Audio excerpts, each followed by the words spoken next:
Alright, anyways. It's time to actually continue to do that.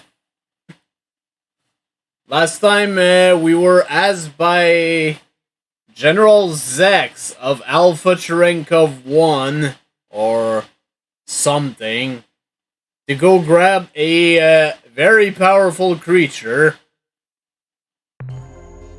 So let's go do that. We were actually at the planet in question as far as I remember.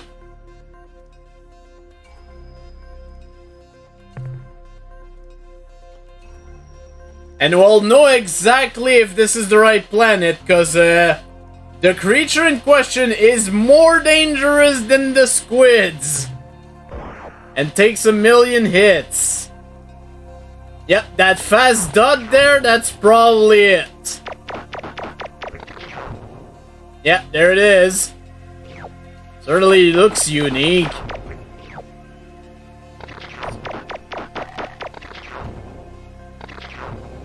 It is also super aggressive and very resistant to knockback.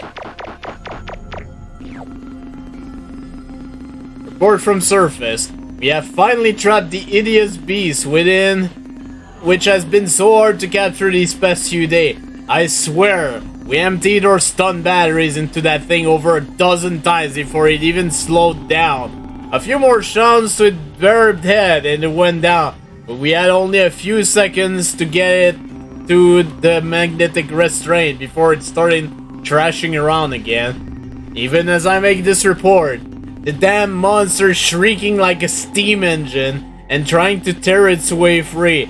I hope we know what we're doing by bringing that thing aboard. If it gets free inside the ship, Captain, well, I just don't want to think about it. Returning to ship, end of report.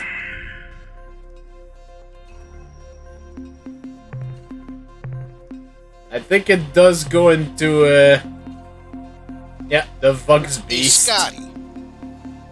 Fuck you, man.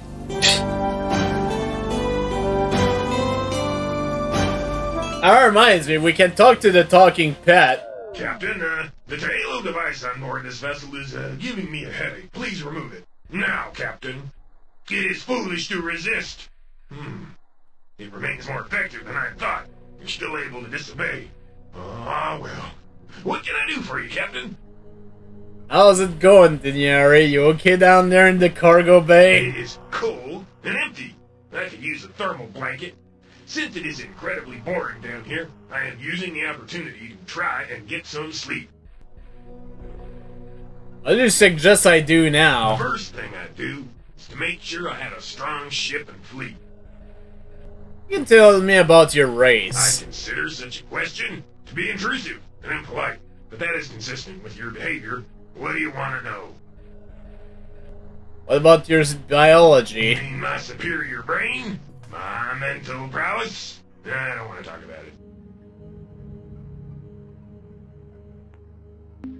Can you tell me about the 20,000 history? years ago, my species was happy and carefree, living a life of peace and contentment on the surface of our world, Ventiflork. We spent our time gathering foods, creating art, and compelling each other to do the boring chores. Then, a ship from the sentient milieu landed, and, well, things got pretty complicated. I know so little about the milieu. Can you describe The it? sentient milieu were a bloodthirsty empire that ruled a large section of the galaxy for thousands of Reminder, years. people, you cannot trust the Dinyari. Cooperative union of sentient species. It's lies, all lies. The Ur-Quan are just a part of the milieu, but their dark and evil hearts infuse the entire association with a sinister ambiance. What about the war? Well, after we'd been in contact with the milieu for a while, they decided to kill all of my species. Now, does that sound like a reasonable, friendly bunch of aliens? Huh? Does it, Captain? No, it does not. Well, the war was over pretty quick. My species lost. Instead of just killing us, the Ur-Quan modified our genes. Our children were born non-sentient, dumb animals. For the past 20 millennia, we Denari have been serving the Ur-Quan in the most demeaning way they could imagine, acting as mindless translators who communicate the words of inferior races. Again, that's not the thing we've heard, so you know they're lying. Come on, we're friends. Think of me about the scope of your psychic powers. I don't think you meant to ask about my powers. Didn't you mean to ask about flowers? Yes, Dinyari. I wish to know about flowers. Flowers are beautiful and smell nice. Now, be a good human and leave me alone. I wish to go now. An excellent idea, Captain. You must have a great deal of work to attend to. Goodbye.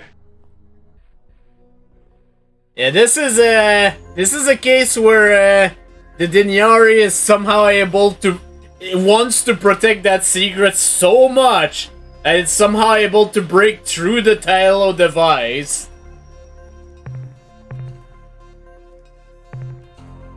But anyways, there are more biological pancakes down here, so might as well get them.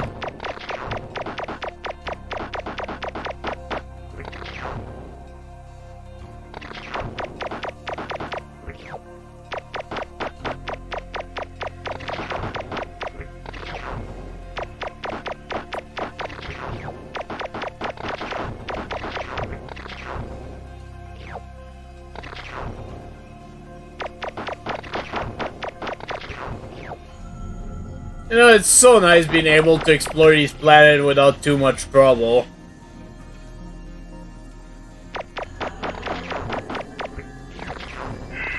There we go.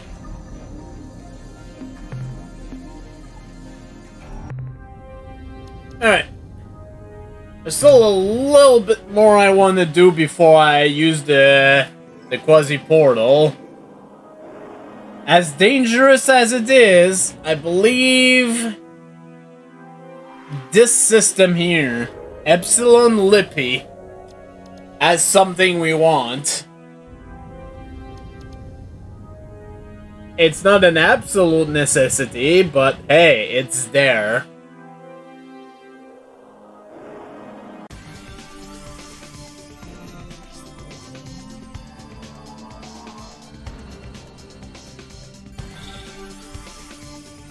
It'll help in the long run. Because again, we've got everything from the Melnorme. No, not a problem. We will return the monster to General Zex right after this. That's probably either the Ur-Quan or the Korha. We don't want to deal with that. Honestly, I'm hoping they're not going to be orbiting any of these planets, but it's possible.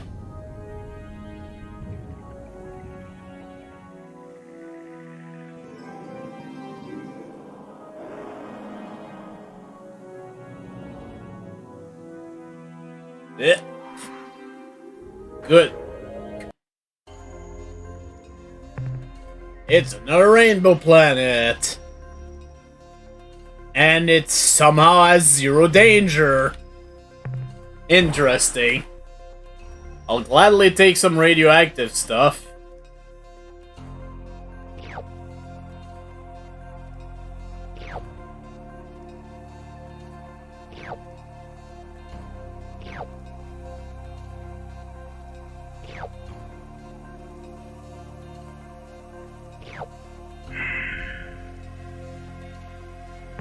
I wish to ask about flowers.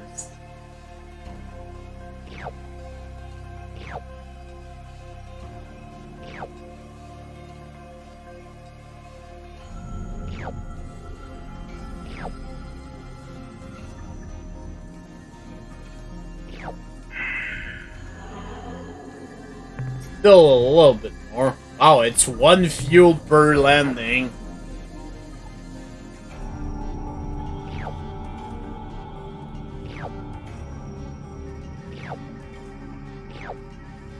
Ozone. Unfortunately, I think that's common shit, so.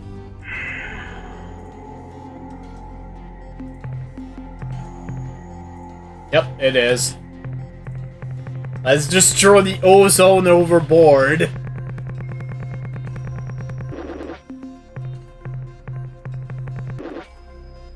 At this point, I have much less capacity, so I'm just gonna keep the higher tier of stuff. But yeah, that's all I wanted in this system. Let's just get out and use the quasi-portal.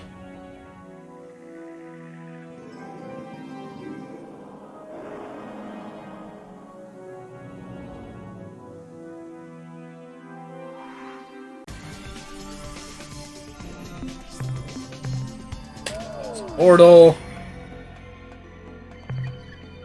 Okay. I believe I want this one. If I can align properly.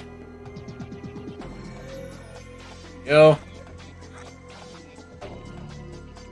It's pretty much the closest I can get to Alpha Cherenko that way.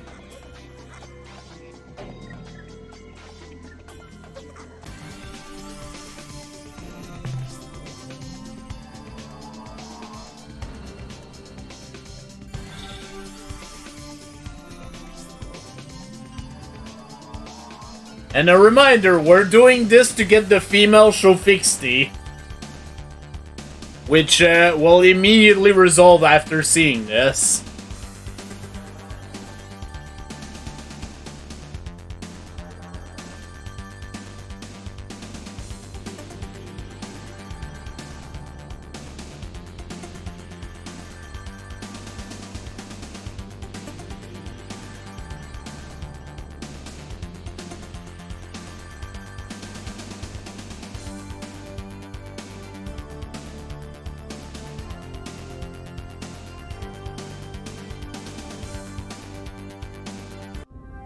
Alright.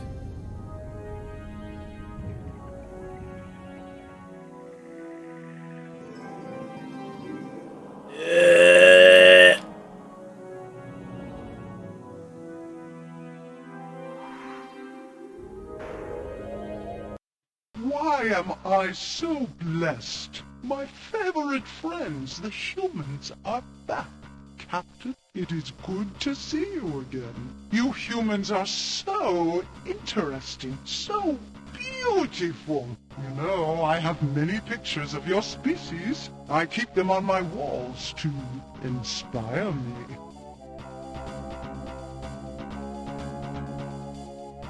Emerald X, we've captured the hideous monster from Delta Lenses.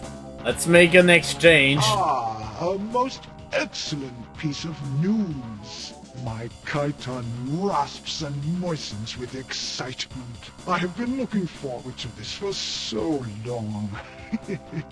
My subordinates stand ready to receive the beast from your ship, Captain. Effect its transfer, and then we shall give you the maidens you desire.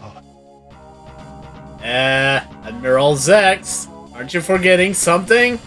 Shall fix the maidens? Oh yes, no problem. Even now my subordinates are bringing them up from the surface. So let's not waste time.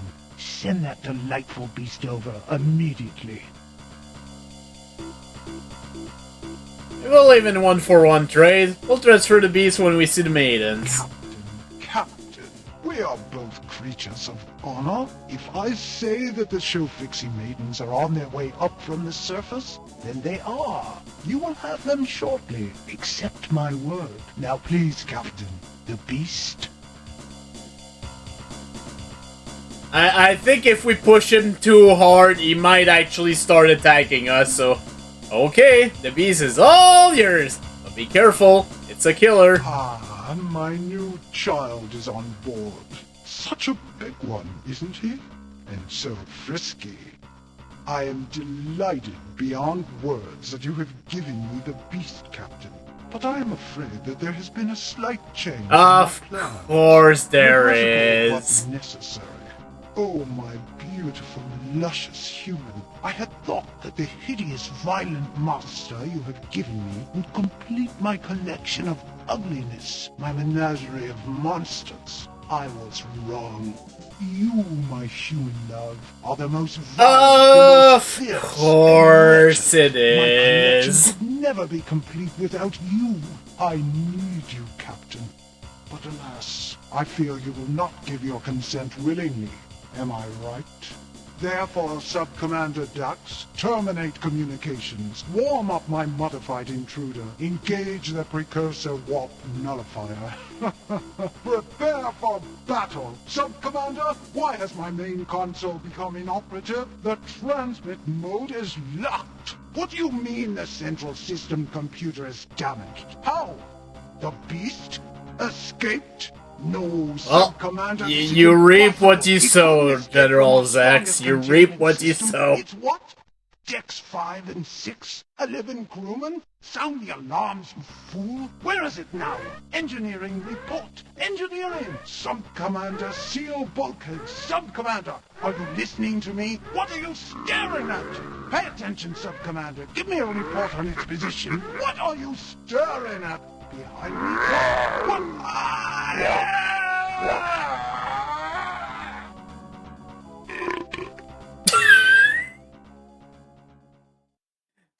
The little burp just to top it all off is freaking great.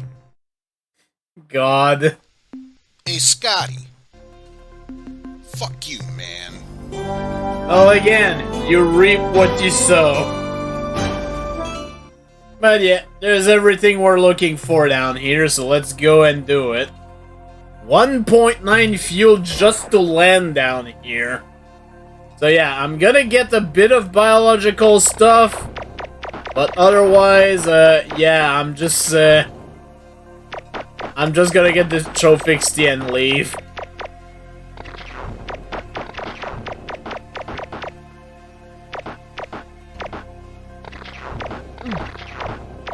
Oh, damn it. I finally lost a crew member. And there they are. In stasis.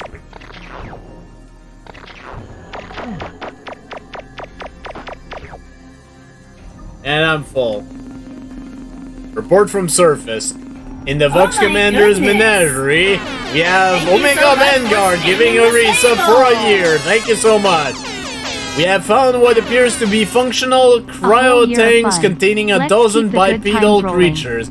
We can't be sure, but through the tank's fog viewpoints, we think we can see the young Trophy females inside the freezer units. We have transferred the cryo tanks to Landler and returning to the ship. And a report. Oh, let's go make a very happy Trophy now, shall we?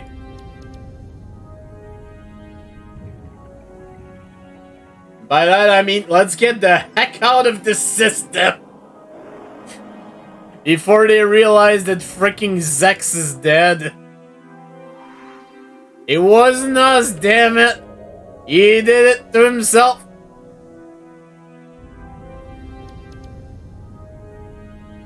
Oh, it's out? I didn't even know it was out. Anyways, there's no, faster way to get there. Let's go back to Delta Gore now.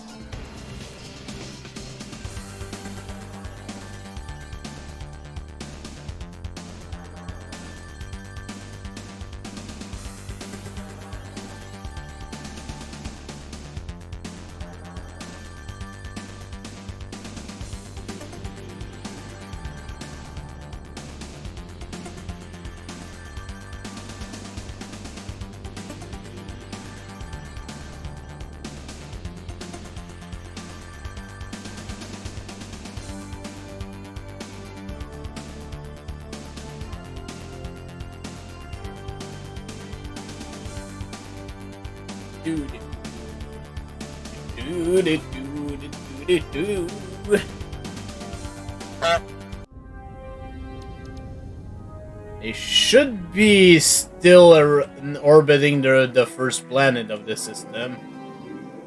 Or not.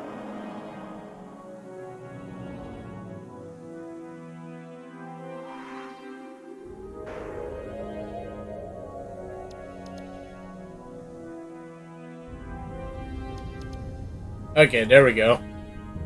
Hey, friend. Greetings, Captain. It is good to see you again. What's your report, Tanaka? Nothing new to report, sir. Alright. What are you doing here? I guard the homeworld. seek revenge against its destroyers, the Ur-Quan, and their vile battle thralls. I await the return of the hero Daikon, and the rebirth of my species. What happened to your ship? On my way home, I encountered a Vox intruder. Before I destroyed it, the Vox was able to affix some of those vile limpet things to my ship, and I had to return home at a greatly diminished speed. I did find one thing interesting though, as I skimmed to the edge of Yehat space. I dropped into Zeta Sextantis to recharge some of my depleted energy cells, so I moved into the extreme inner system. There, right next to the sun, I found a very strange planet. It messed up my sensors somehow. That's why I could not recognize your ship at first. I'd never seen a planet like that before, so maybe you should investigate. That's actually the hint to one of the rainbow planets. Why didn't you use the Growler device? With the Vox, I decided to employ the weapon, but I guess I used too much gusto, and the switch broke. Where's your life-filled world? My Homeworld. people blew up the sun! Or at least they caused it to flare like a nova, destroying the many hundreds of hierarchy vessels that had invaded our system to enslave us Shofitsky. Your son went nova. How did you I survive? wasn't here when they made the sun flare. I was assigned to a Yahat squadron as a forward scout performing deep recon in Mycon space. We were sent to investigate reports of unusual Mycon activity around Beta Brahi. I was the first ship to enter the system. That My will be a scanners place showed to small investigate, fleet of probably. Mycon clustered around the planet, conducting a test of some device. Beta Brahi. The unit was small, not even half the size of my ship. When the Mycon activated it, a glow began to radiate outward. I crept closer to get a better look. Suddenly, there was a flare, like a newborn sun, blinding me and overloading my sensors. When I recovered my vision, hours later, the Mycon and their device were gone. I was able to effect repairs on my sensors and depart the system, but I had been cut off from my squadron and had to travel home alone. Wait, Shofixty, I have an important duty for you to perform. What might that be?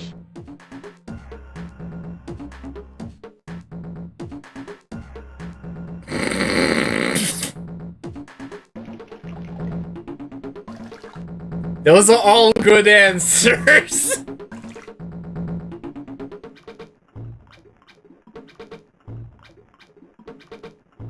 I am intrigued, Captain. But what are you talking about?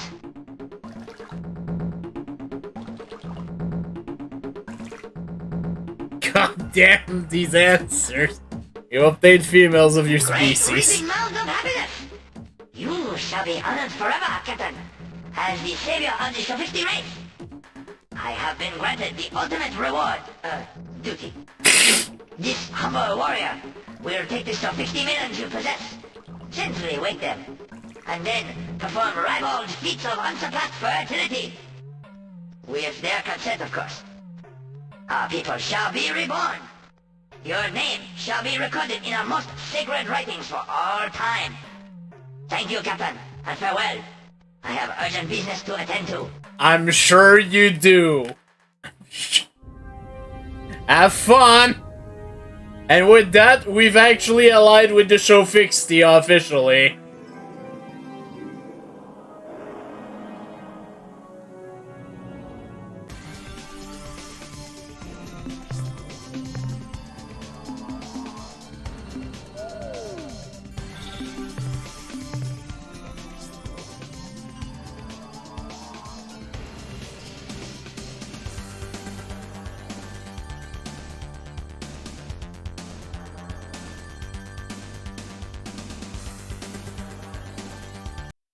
I must warn you, Captain. This is the time of the month we Melnorme drive exceptionally hard bargains. Beware. Now, what can we do for you today?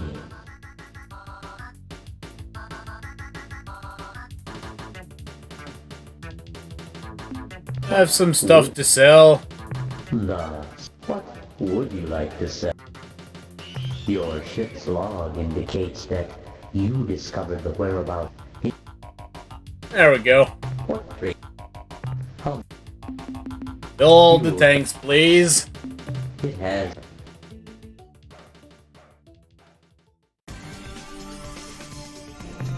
Alright, now let's go back to Seoul. Not only to report on what we found, but also to actually get a Shofixty ship. Honestly, these Umka ships are a piece of shit, so I'm probably just gonna sell them.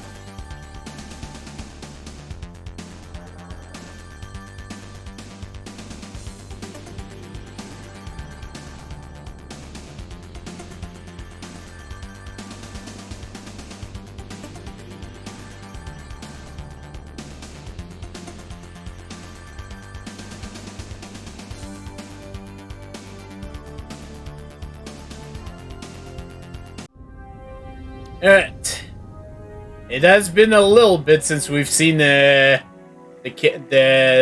space the Starbase commander anyways.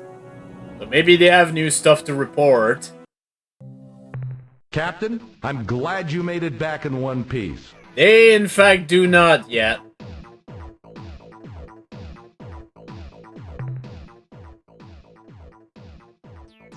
Captain, you are to be commended. Keep up the good work. The analysis reads as follows. Subject, talking pet life form. Data, this creature is physiologically identical to the so-called Ur-Quan talking pet with one notable exception. It is highly intelligent and evidences strong psychic capabilities. Initial AIQR test rated it well above human super genius, though immediately after we made this shocking assessment, its scores dropped to the normal subnormal range. Interviews with the subject have shown it to be cooperative, though a Class 4 pan-species psychological profile places the creature far into the furtive, hateful domain. There were also some disturbing incidences where we talked about roses, daisies, and other pretty flowers. Summary: everything's okay, nothing to worry about with this cuddly little guy. Not one thing. That's the end of our scientist report. They're totally not evil, by the way! God. I think we do have to wait a few weeks for the Shofixty to finish their business.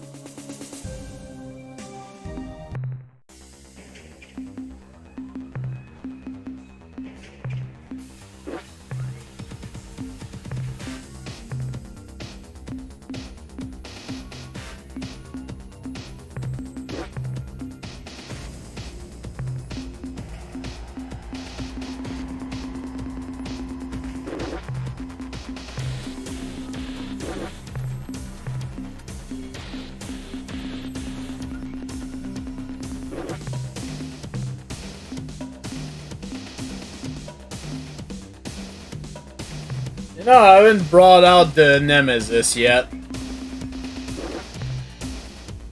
I'll make one.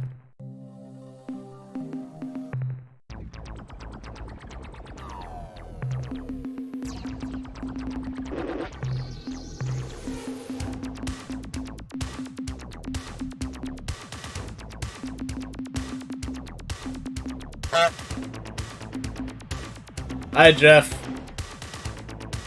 Alright, yeah, at this point I'm gonna be rolling with only one of these. But I want 3 tracking devices. I have 1 point defense, so yeah, pretty much my ship is as good as it's ever gonna get.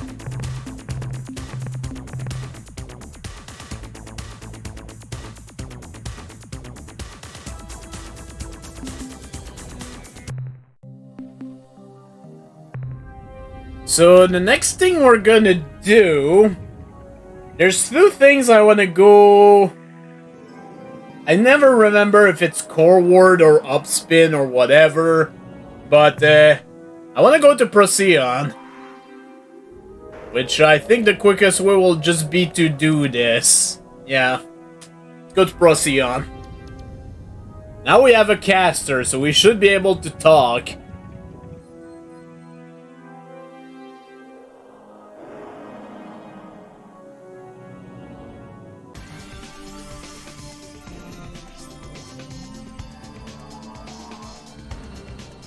And afterwards, we'll want to go to AlphaTauri, which is the, I believe, the homeworld of the Ilrath. Because we need to deal with them, so they can stop harassing the Pekonk.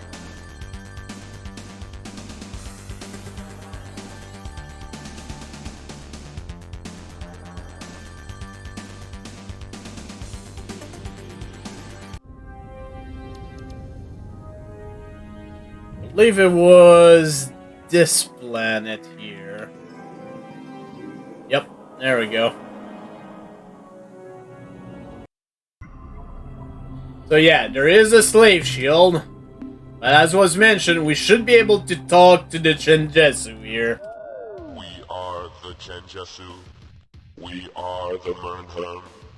We do not understand how you have penetrated the slave shield or why, but in doing so you have interrupted the process. Explain this intrusion. Struggling against the Ur-Quan, can't you help us? Cannot be of any assistance now. We are in the middle of the process. I will explain. After we, Chenjesu and Mernherm, were defeated by the Ur-Quan, we chose to be encased in a single slave shield on this world. As soon as the Ur-Quan departed, we began the process. We initiated a synthesis of our two species, our two cultures, one crystalline, the other purely mechanical. This process, fueled only by the radiant energy of our sun, will eventually produce a new hybrid race. And when the process is complete, we will crack the Ur-Quan slave shield and emerge from our chrysalis like a winged insect unleashed from its cocoon. Then we will be ready and capable to deal with the Ur-Quan, their battle thralls, and their dreaded Samatra. Samatra? Why can't you help us now? The complete synthetic hybridization of the Chenjesu and the Mernherm species will require approximately 35 of your Earth years. This extended duration is necessary because our synthesis mechanisms are dependent exclusively on the light of our sun for energy. Just as a side note, you do not have 35 years to complete this game. I think after 5 years the Korra win if you don't do anything. Thankfully, years don't pass too quickly, so you have ample time.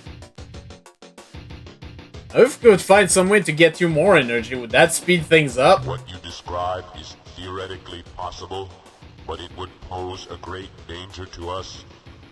The process must be executed as planned, or it may fail catastrophically. We would be destroyed.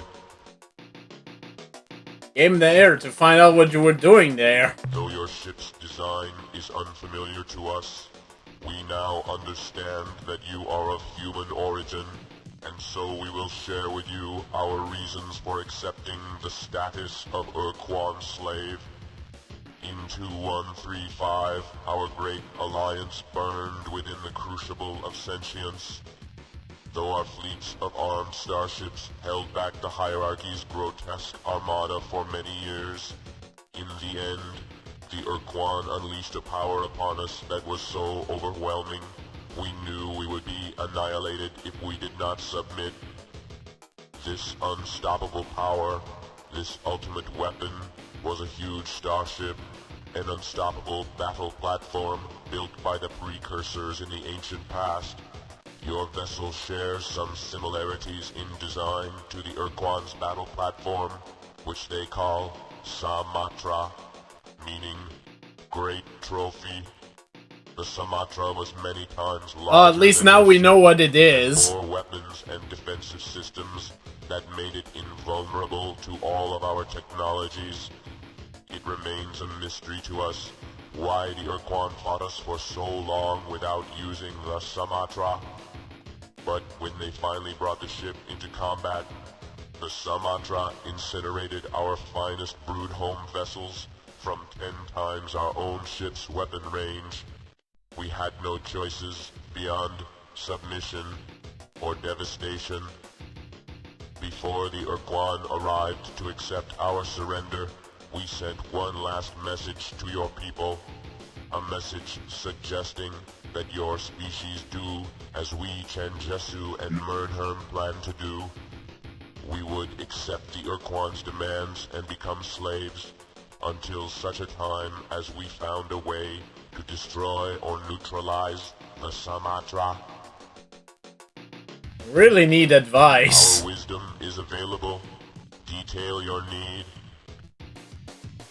How do you think we can defeat the Ur-Quan? You must find some way to destroy the Sumatra.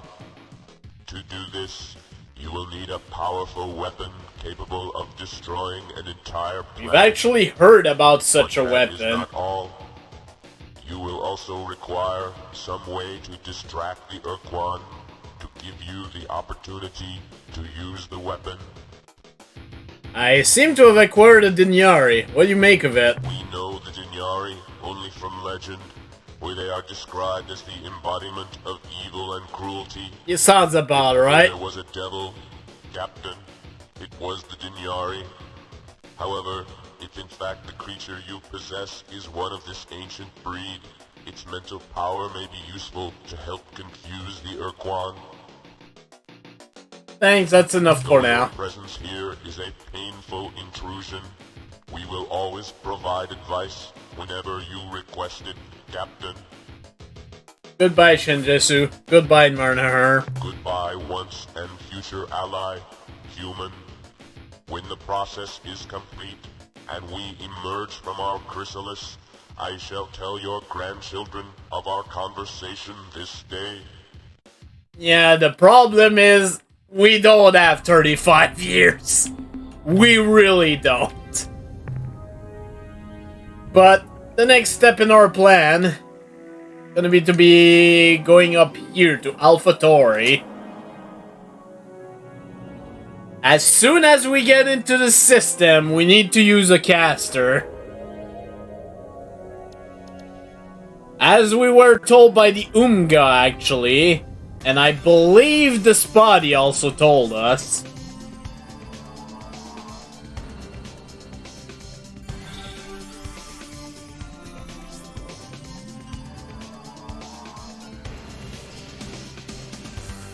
We can definitely mess with them.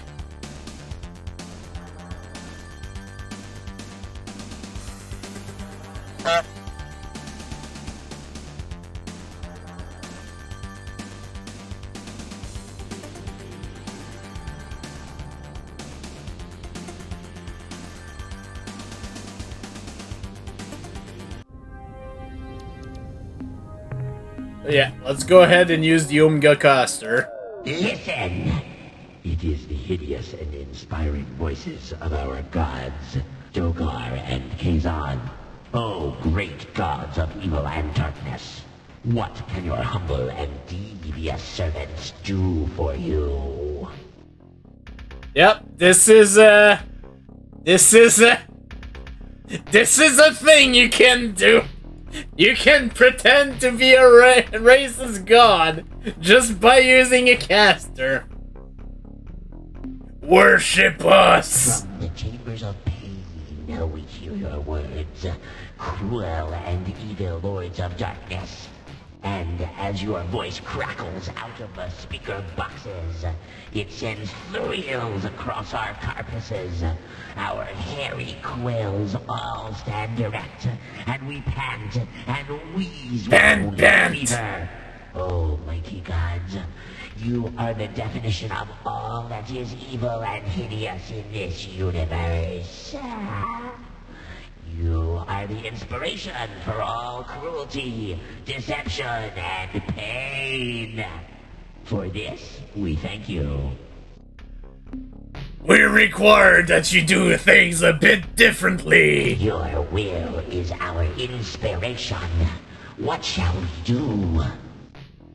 From this day forward, say worship instead of worship. As you wish, glorious, unmerciful destructors. In all future worship, we will honor you in this way. From this day forward, say dwe instead of we. Yes, great Dogar. Yes, mighty Kazon.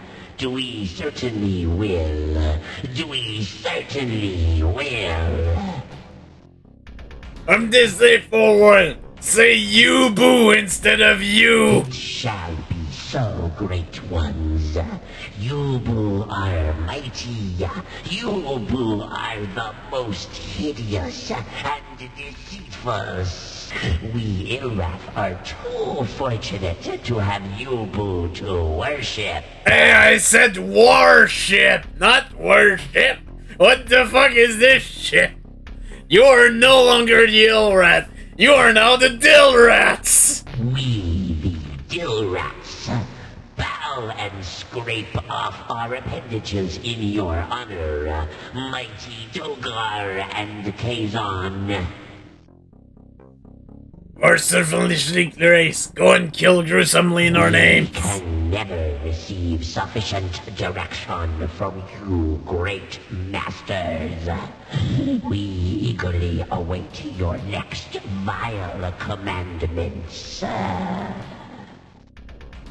Heed these words, or evil children. Leave this place. Seek new prey. Oh, mighty Dogar. Oh, mighty Kazon. Your devoted servants hear your words and obey your divine and cruel insights. The Pakunk are unfit for our sacramental tortures. We relish the prospect of killing worthy prey. We will leave immediately so that we can begin our glorious evil devotions. But who shall we prey upon next? Who shall suffer our inspired torment? Didn't those loathsome Umga once mention a race near their region of space? Yes, I have it. The Fradash. We will go now and kill all of them. We return now to the fetid darkness. Obey our commands. Farewell, Dogar and Kazon. We are awed by your malevolent presence, and swear unto you to commit even more violent, treacherous deeds tomorrow than we did today. So yeah, we just convinced them to go fight the Tradash instead of the Peacock. Haven't really started moving yet, but that's only a matter of time.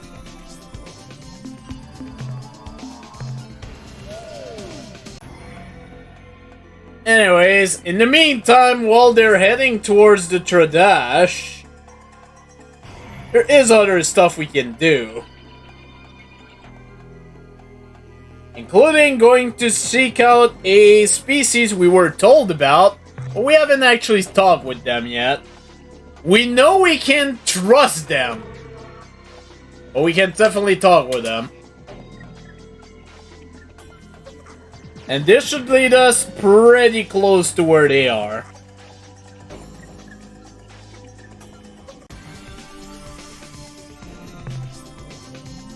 Yeah, they started moving now. Believe we were told, yeah, Zeta Persei. No, the Dinyari, we have one aboard our ship.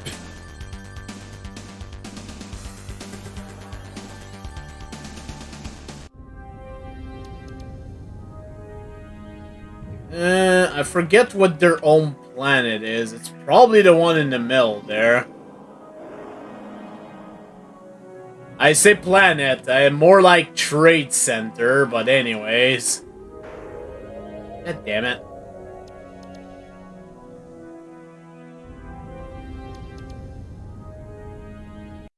Attention, alien starship.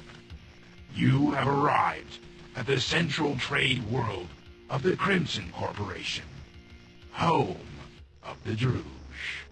Be welcome and take advantage of our excellent deal.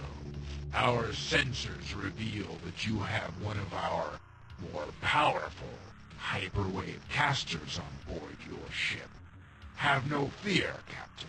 It was abandoned on the Bervixi moon, and by our law, it belongs to you. However, we are fond of the device and wish to regain it through trade. Give us the caster, and we will give you all the fuel your ship can hold. We note you possess the vortex spawner. In exchange for the simple device, we will give you 3 Mauler starships and fill your fuel tanks at no extra charge. Do not sell your fucking portal spawner! Do not! This is the heart of our operation, the vital core of the Crimson Corporation. 1,000,000 deals are made here each day, perhaps more. You would be wise to take advantage of all our services, Captain. You will not find better deals anywhere. I like to sell items. We are prepared to make a deal. We are prepared to make a deal. That is sound like trustworthy people. I'll sell the hyperwave caster. Captain, a special deal. A bargain unequaled. Instead of the usual payment we would give for this item, what would you say to a different exchange? We would like to trade your commodity for a highly valuable precursor artifact, the Rosy Sphere. Its origins are filled with wonder, and its powers are uncontestable, though subtle. What is your response? This is a terrible offer, I can tell you right now. But honestly, I don't want to actually deal with the Druge properly, so tell me more about this artifact, this Rosy Sphere. Its genesis is lost in antiquity, along with the race who created it, the marvelous precursors. Note how the device glows, how it throbs, pulsing slowly, bright, then dark, like the heart of a slumbering god. Captain, this artifact... No, more like a scamming species. Vast brutal wars have been fought over its possession. The offer we make to you here today is quite unique. Do not make a hasty choice. I accept this unusual offer. You are indeed a wise young human. The Rosy Sphere is yours. I do not wish to sell anything more. Very well. Now the thing with these guys, you can buy stuff. The commodity for buying stuff is crew. Yeah, they're slave traders. I will leave now. Soon, Captain. Your patronage is appreciated. Also, if you do actually sell, if you actually do sell crew, Starbase will note it, and they will actually raise the price of crew to say, fuck you, don't make our crewmates slaves, you asshole.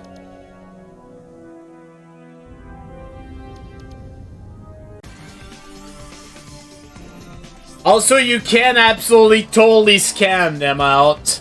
It is possible.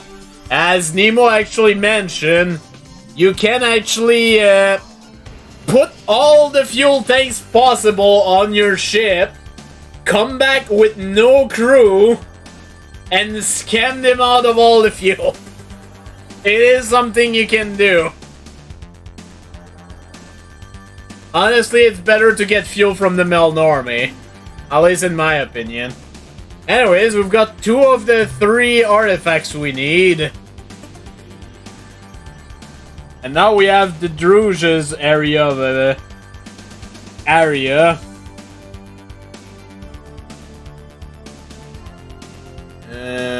Okay, yeah, that's a lot more than I thought it was.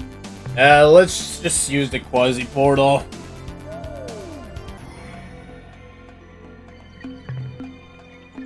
No. Format. Let's go see, I think, there's 3 factions we haven't seen yet. Let's go see one of them.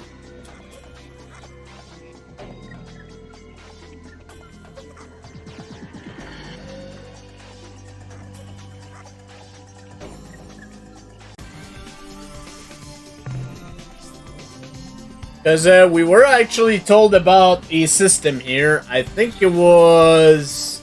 It'd be around here somewhere. Not Gamma Scorpio. Where was it?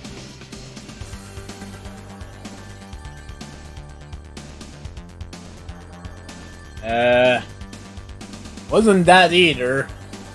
Let's be this one then. Yeah, Beta Brawn.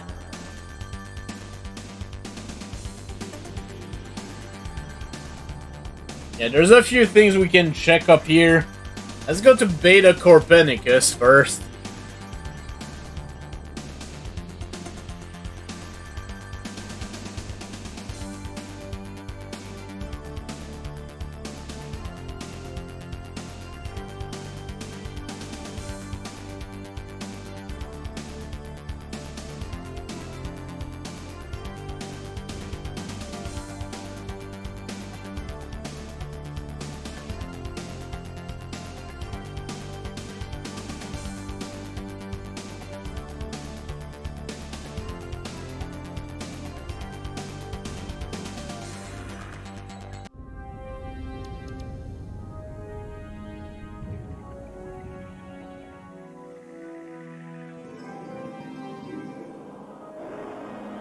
I wonder.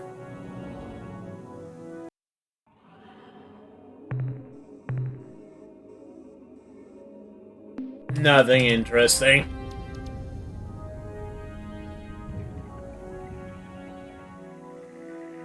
There should be a plan of interest in this system.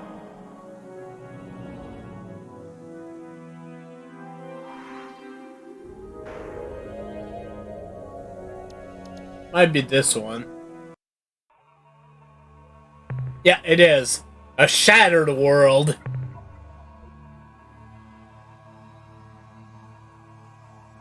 There is something we want on this planet.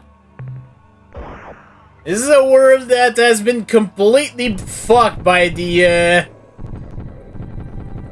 faction around here. Near an unusual volcanic fumarole, we have found a fragment of some kind of biological encasement or shell, which is made from an incredibly tough, heat-resistant mat of fungal fibers. We can find no sign of any line form which may have hatched from this eggshell. We will bring it back to the flagship for further study. So yeah, we definitely want to get that.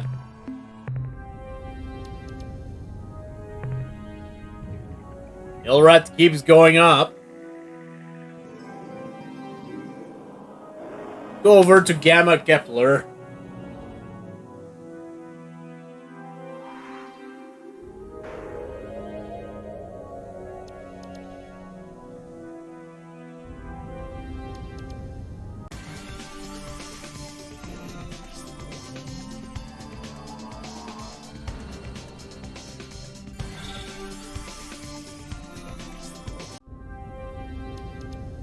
Cause, yeah, I think we were told about this one.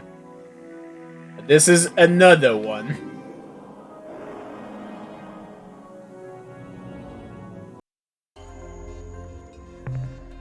Another rainbow world. Oh, there's actually bio stuff here. And it's squids. Great.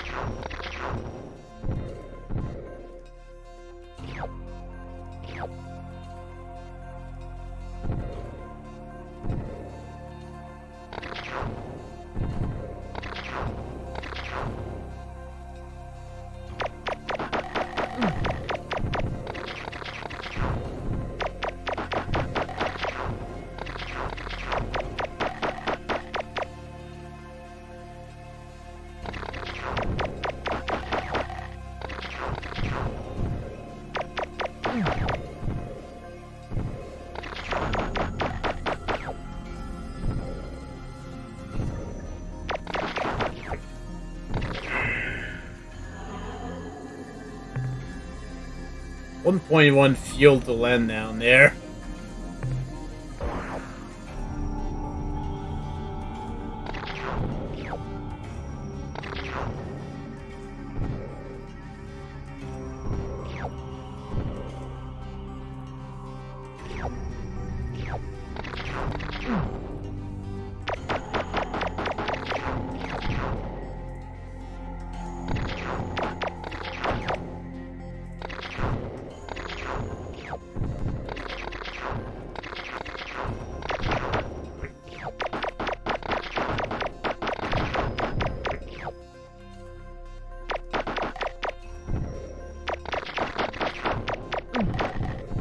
Damn it.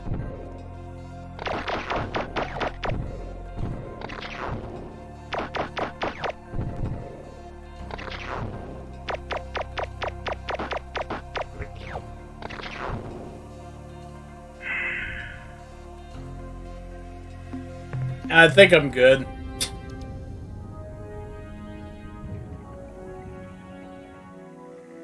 I do want to encounter the species around here, though.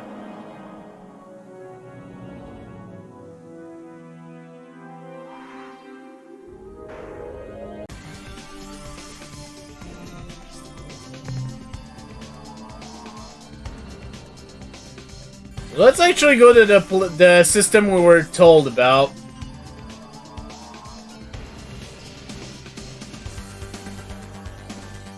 It's still not that one.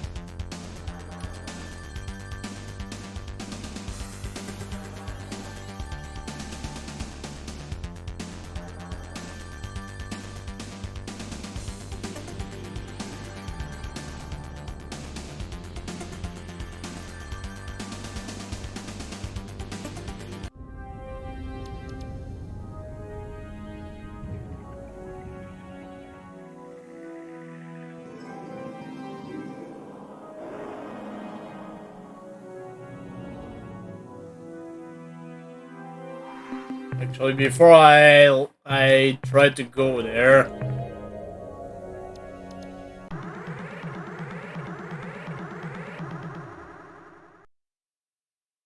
Yeah, this isn't their home world, but it's pretty well defended. This is a special place filled with Juffawup. We must not allow it to be soiled by the Non. You must go now. Makes this world so special. Juffawup is the power of life, hot warmth in the cold void. It flows through all things, binding them together, making them one. You are non-Juffawup. You cannot understand. Below is the pod of Juffawup, there for 1,000 centuries. When we are cold, the pod opens and warms us. When it is dark, the pod clenches, and lo, there is light. You are the Non. The pod is not for you. You must leave. I'll just be going now. You are the Non. You must go now and never return. Remember this place, though. Surprisingly, they just let us go for free, but we will not always have this opportunity. We would not be able to get on there anyways. Because, infinitely respawning ships.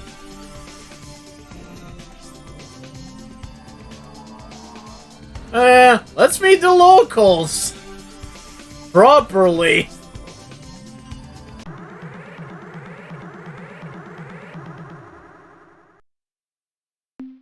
Because, yeah, this is the Mycons. We were told about these guys. We are part of Juffawa. Juffawa is the hot light in the darkness. All else is unfulfilled void. We are the Mycon.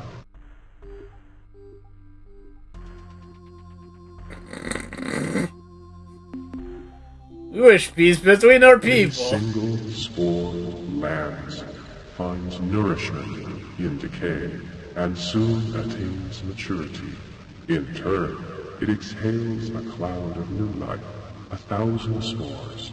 Each lands, finds nourishment in decay. So progresses Juffawa. I wonder how you would taste fried butter. Our bodies seethe with the passion of our genes. 1,000 of your species do not possess the richness in one of my cells. And to die. Filled with my parents, parents, parents, parents, parents. I am they, and they are us. Then and now.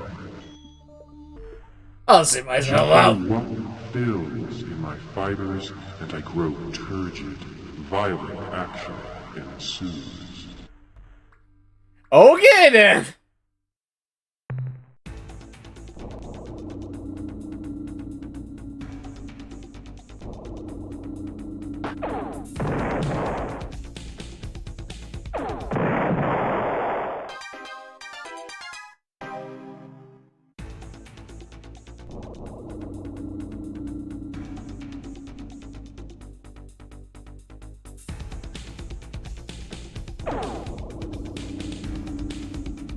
I'll get hit by these things, by the way.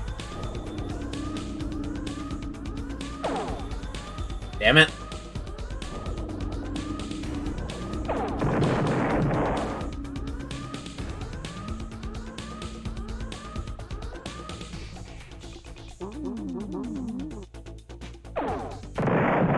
Haha! Yeah, they can actually self-heal. Which is definitely something you need to watch out for. Okay, we've seen the Mycons. Let's get out of here.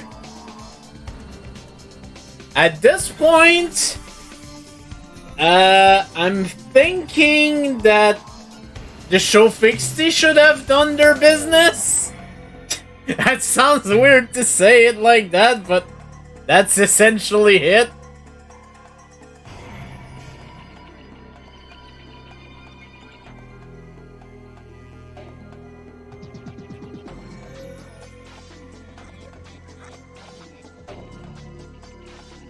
Yeah, they're hostile worshippers of Juffawa.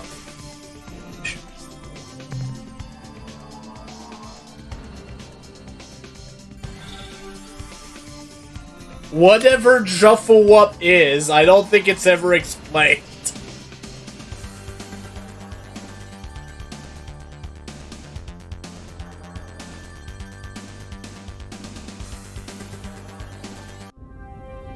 But yeah, we'll need to deal with them at some point.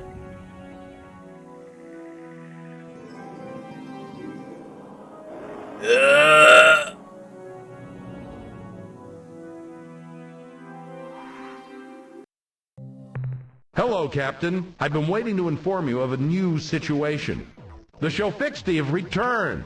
Their ships can now be built in our shipyards. With their vast numbers swelling our ranks, we won't have to worry about running out of able-bodied crew.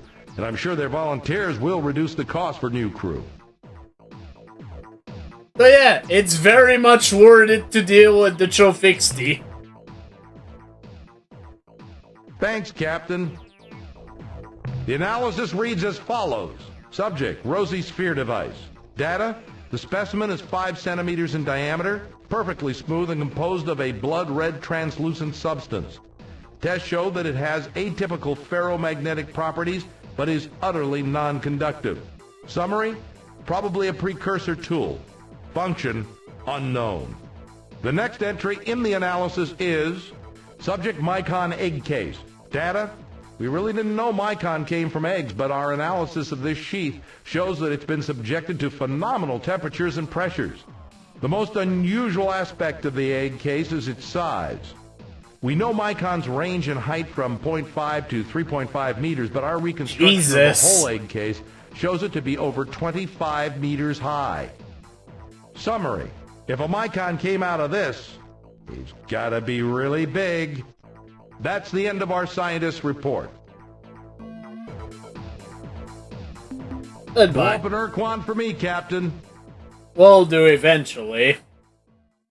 We'll have to beat the game anyways.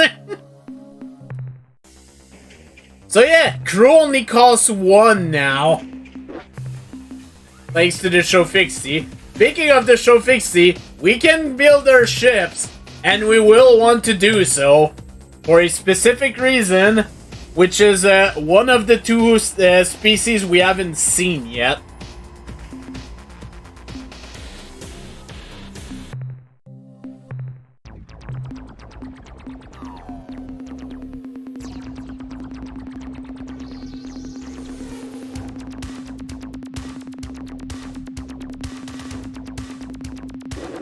I really need to use the Melnorme for this.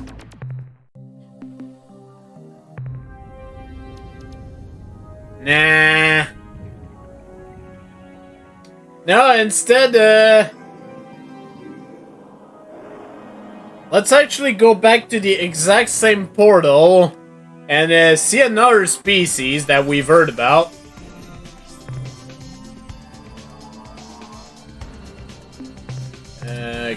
Not cargo, device, quasi-portal.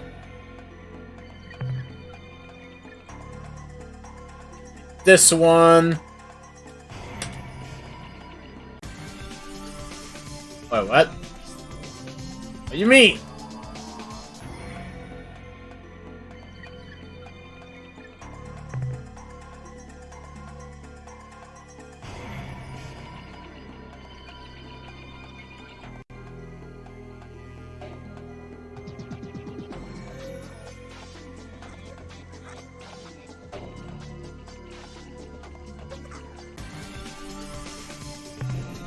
Okay, yeah, we're back down here. We want to go down spin.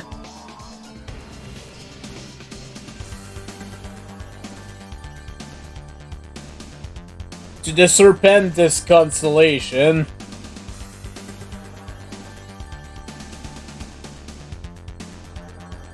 That was a little bit strange, yeah.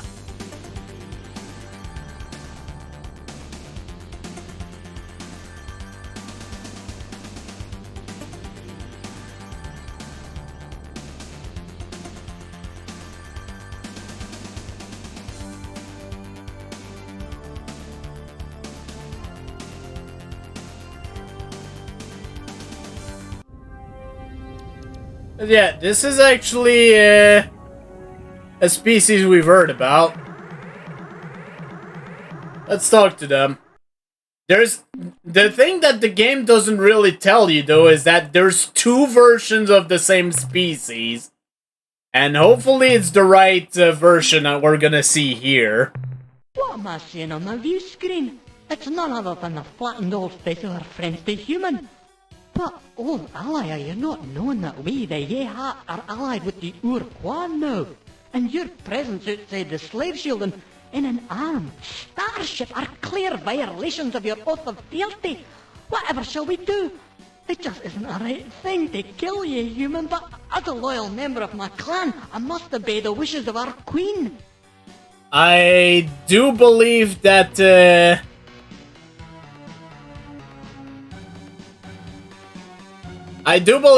these are the actual, Yehad that, we wanted to see. Be allies, friends. Explain why this cannot be. Your words are flying in the face of the facts, human. We are no longer being your allies. But unlike the nobles of our homeworld, we of the Starship clans are bereaved at this course of events. The Queen's decision to be joining the hierarchy pains us.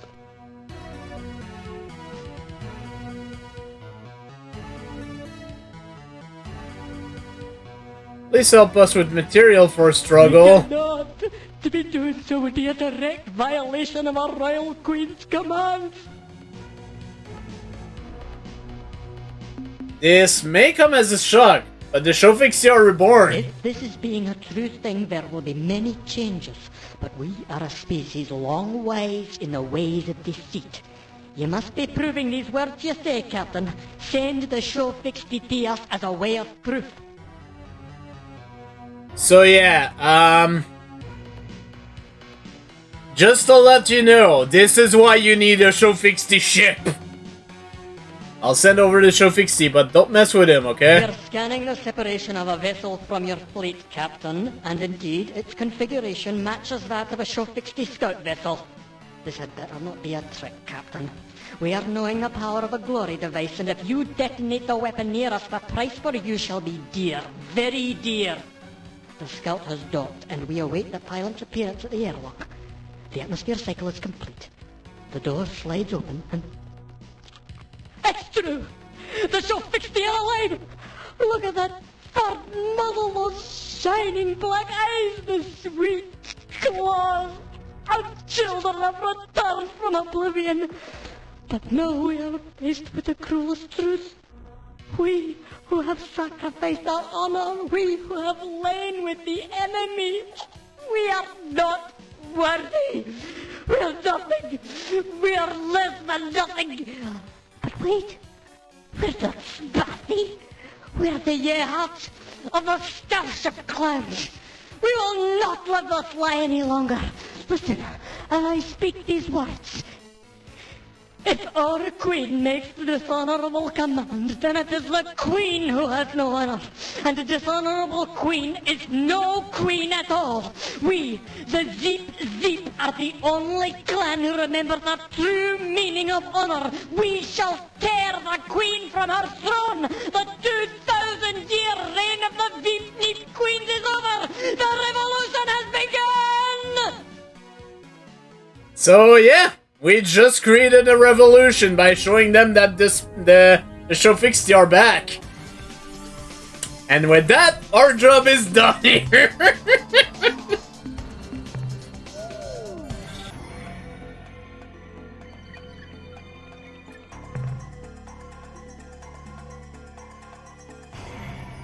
I believe I want this portal over here next.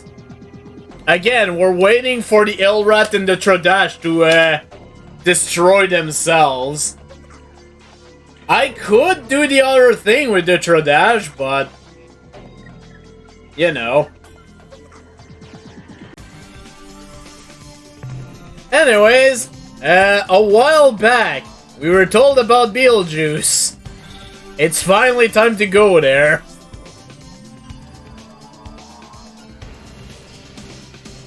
Also, Happy New Year!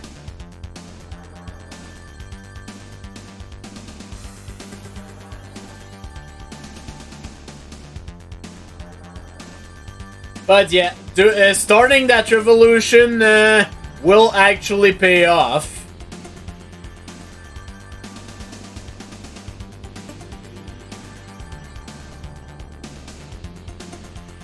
I don't remember if we need to visit the Pekonk. Oh god, that's probably an Ur-Quan. I want to say it's probably the blue planet here. Yep, there it is.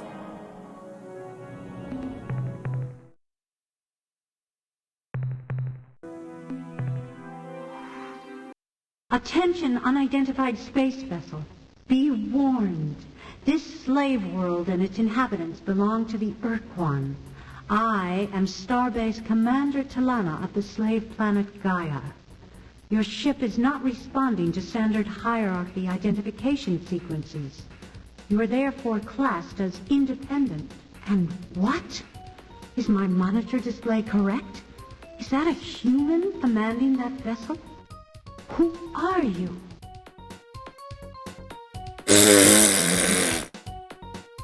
I'm Captain PanAnning of the flagship SSRs. Hello, Captain. But you haven't answered my question fully. Why are you here? Where are you from? Has the slave shield been lifted from Earth? Are the Ur-Quan finally defeated? Simply put, Captain, what do you want from us? Come to free you from the slavery! Look, friend, I appreciate your offer, but we don't want your help. Why? I'll tell you why. Because we're not going to do anything to antagonize the Ur-Quan. That's why. We may not like slavery, but it's a damn sight better than our alternatives. Below us, we have a beautiful world. Maybe it's not Syra, but at least it's a Yeah, home. there is a lot of It's a old lot pirate more sponsors than we've here. ever had before the war, before the Ur-Quan became our masters. Talana, have you ever heard of the Deep Children? Yes, I think so. Aren't they part of the Mycon religion somehow? We have recordings of Mycon hyperwave transmissions from the war. Pretty weird stuff. The Mycons just kind of rambled, never making much sense. Talking about They talked Juffle Up a about lot. children and spears of light, but we couldn't ever understand what they were talking about.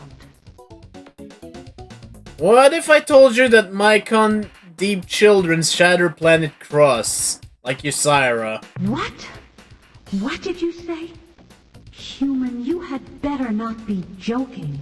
Syra is not a subject for Earth humor. Now, what do you mean, shattered planet crusts? How? That is what happened to Syra, yes, but we presumed it was a natural cataclysm, a meteor. Do you have proof that it was something else? These deep children? I've brought proof that the Mycon Deep Children destroyed your world, Syra. Let me see this proof, Captain. Look at the fungal egg sacs. We found them near a crustal puncture in the shattered world. Great guys! These fragments, they are identical to the debris we found near the punctures on Syra. We never guessed that the fragments might be organic. To have survived re-entry, nothing organic would remain. Unless it was genetically constructed for this purpose. And only the Mycons possess this capability. The Mycons will pay dearly for their crimes. We will not sit here and do nothing while the Mycon fiends are free to roam the galaxy, perpetrating their evil. You wanted our cooperation in fighting the Ur-Quan. You've got it. Provided you first help us seek our revenge against the Mycon race. Help us to destroy them.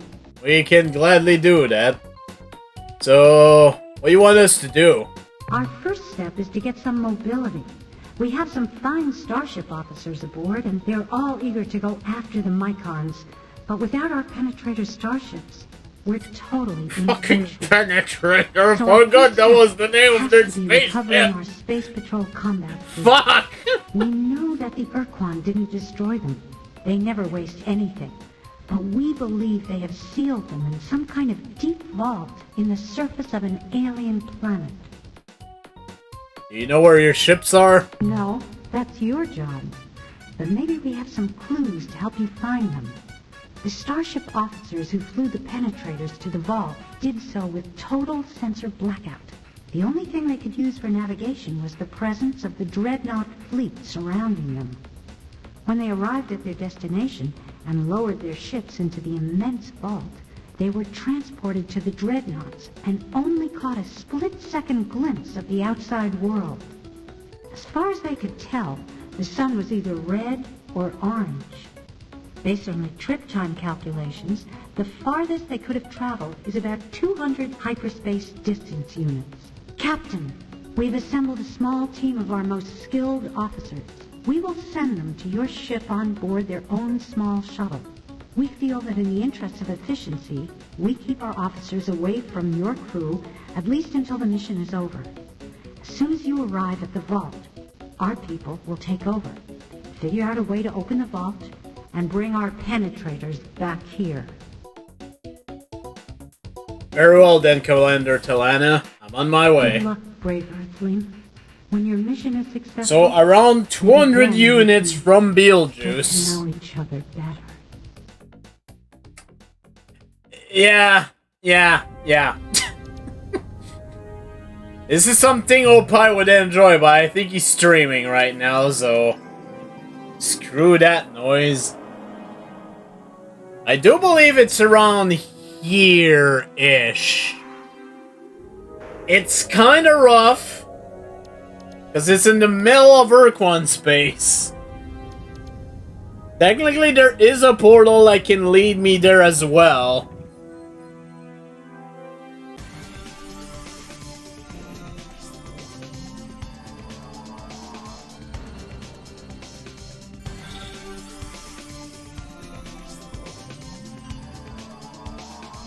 No!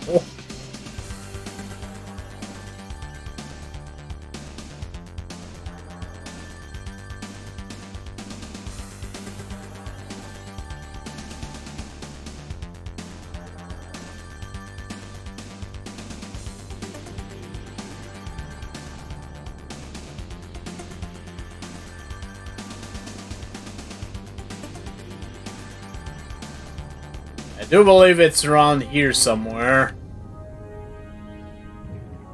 There's not that many planets here, so... Could be the planet closest to the sun here. Could be the moon, too.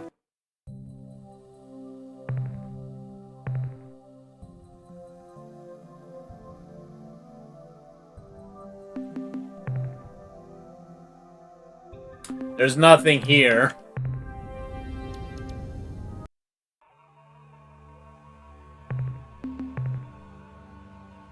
Oh, there is an energy signal.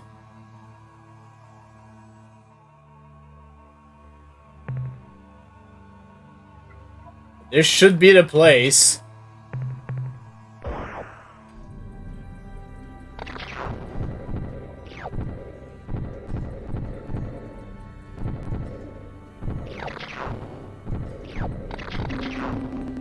Or from surface. We have opened the subterranean vault, which contained the Siren Space Patrol Penetrator starship. The Siren captains have assumed command of their vessel and instructed us to rendezvous with them back at Beetlejuice. End of report. And that's it. Let's go back to Beetlejuice.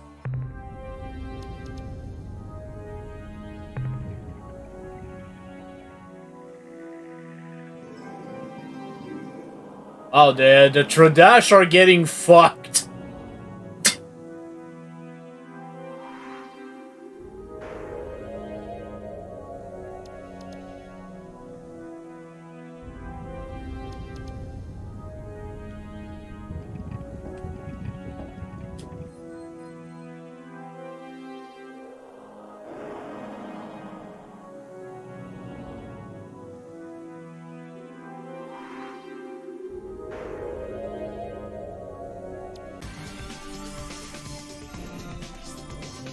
Oh, the thing is, if we do get into an encounter, we are actually equipped to deal with them. It will be rough, but we are equipped. Oh god, there's 5 of them!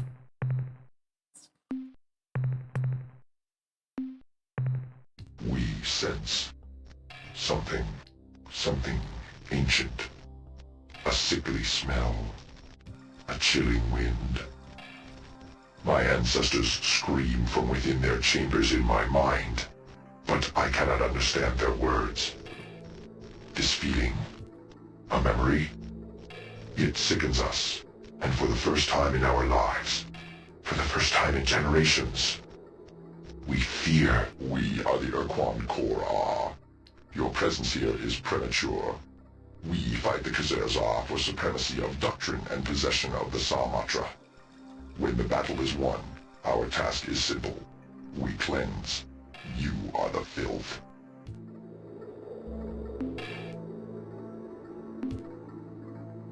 You attack us, we'll destroy you. Don't even try it. 5,000 races have made such a claim.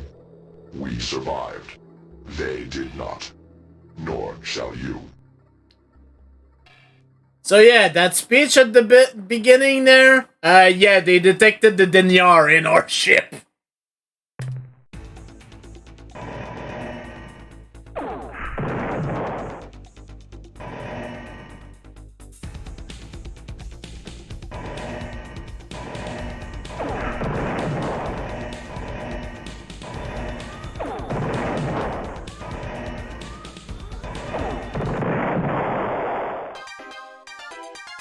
Yeah, Korra ships are pretty powerful, as it turns out.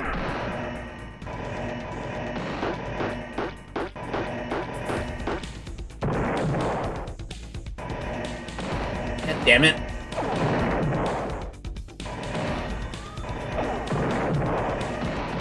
Fucking hell.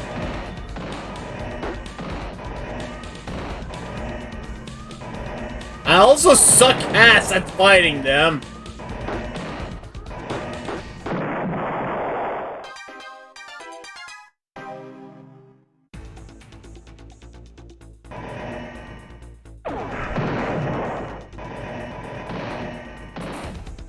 Fucking hell! Hey, you know what? No. I'm not doing that.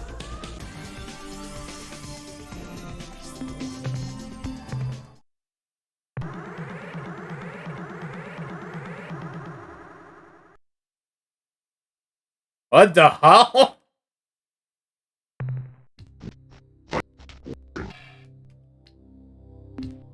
You're creepy. I represent your imminent death, as well as the termination of your entire species. I think your fear is well justified. Nonetheless, you require cleansing. Right. Glad to know we're on that page.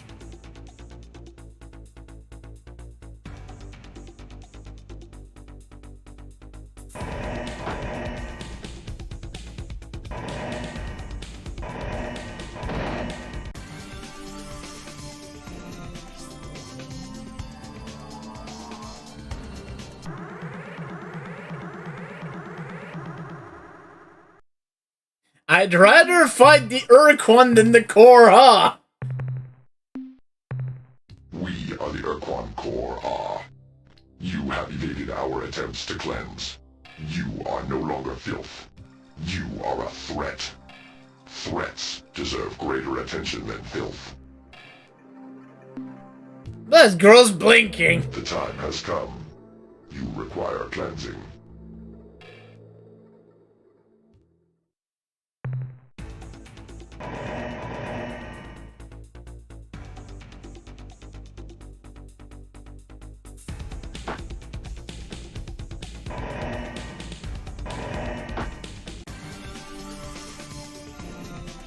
Run!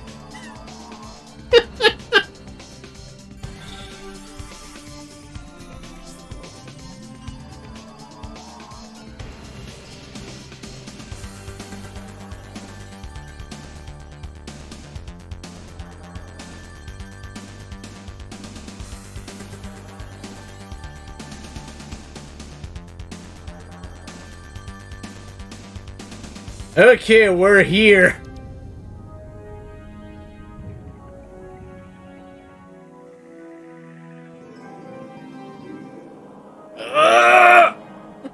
God damn it, I keep overshooting! Alright. Well, it was called upon. Time for Opie stuff. Good.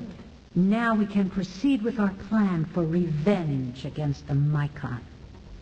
From our analysis of the deep child fragments you showed to us, and a review of the recorded Mycon transmissions from the war, we've established the kind of world the Mycons desire for their hideous, deep children.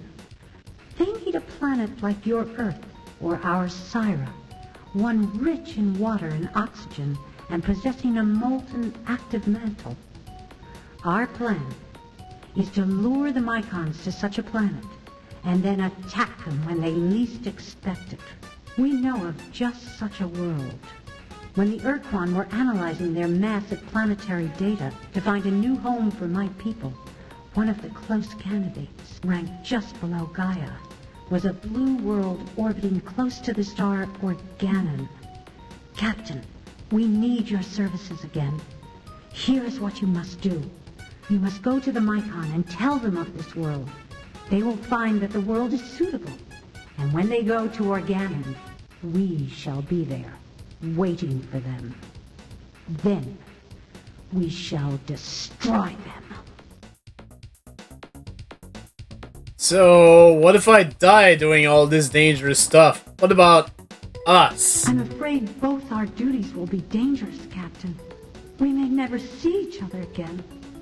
But for now, at least, there's this. That's more like it. Now, let me help you off with this. Yes, now aren't you a lot more comfortable?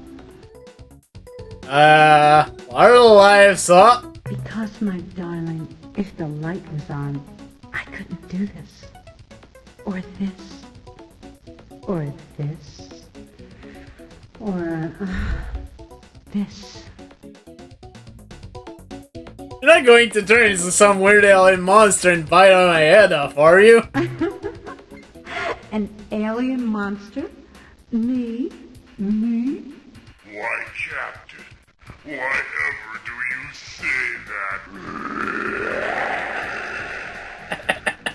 Just kidding.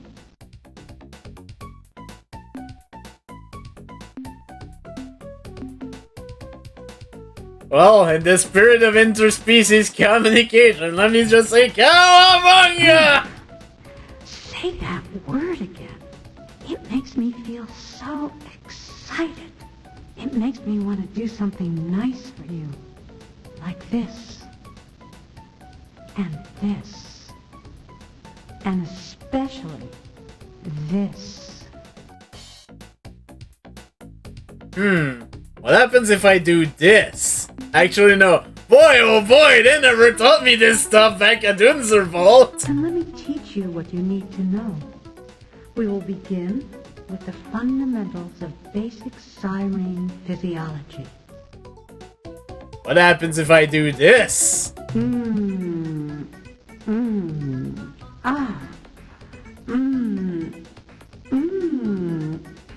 Does that answer your question?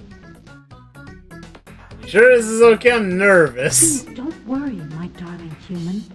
We have all the time in the world, and my door locks securely. Oh, I don't have much more to say, do I? Then stop wasting your lips on words, you silly fool, and come here. Several hours later. Goodbye, Captain Darling. We each have our jobs to do. Now you must go. But you will remain always in my mind and heart and deep within me. I know that someday, when all this madness has come to an end, we will be together like this again.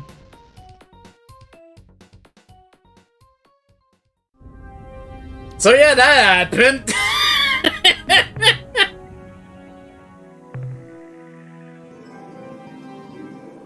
Let's go into Mycon space.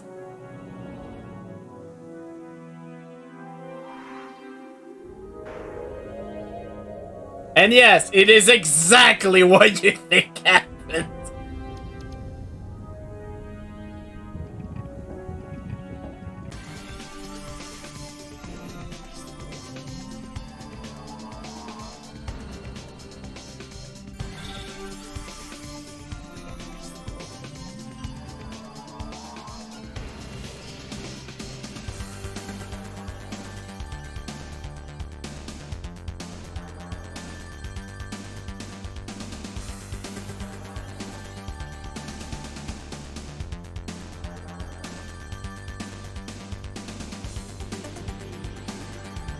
So yeah, let's go back into Mycon space first of all.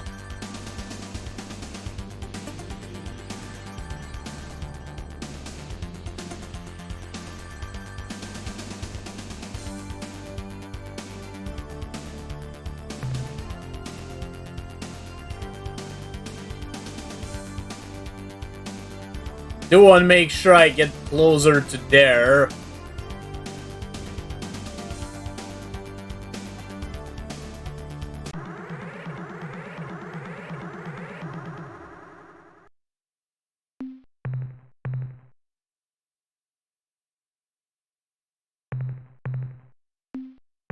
We are the Mycon.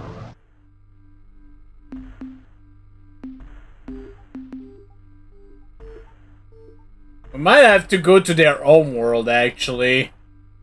The Deep Children are a part of Jufflewup, home builders, the dwellers in the Mogorovicic.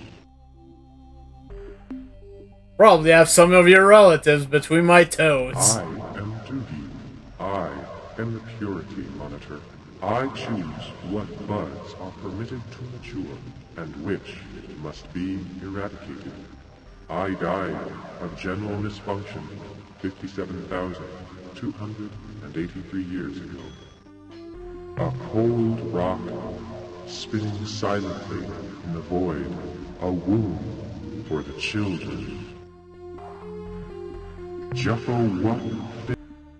Alright, yeah, I think we have to go to their home world then.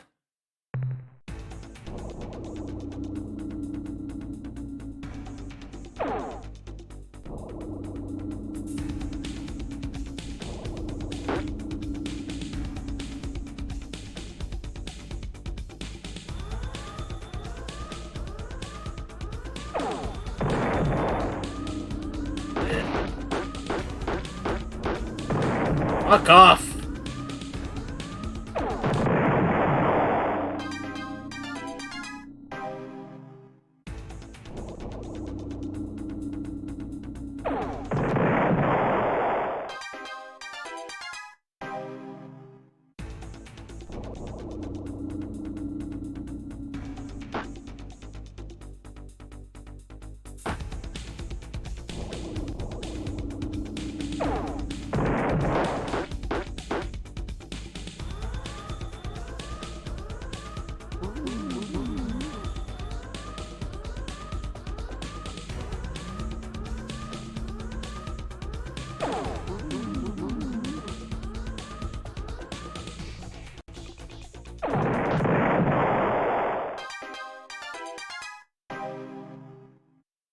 It.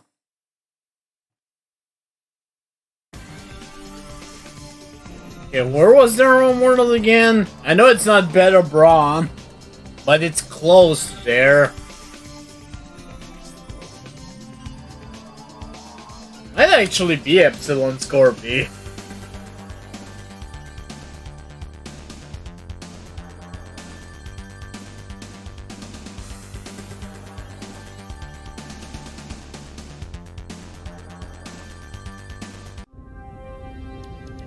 Yeah, I think this is it.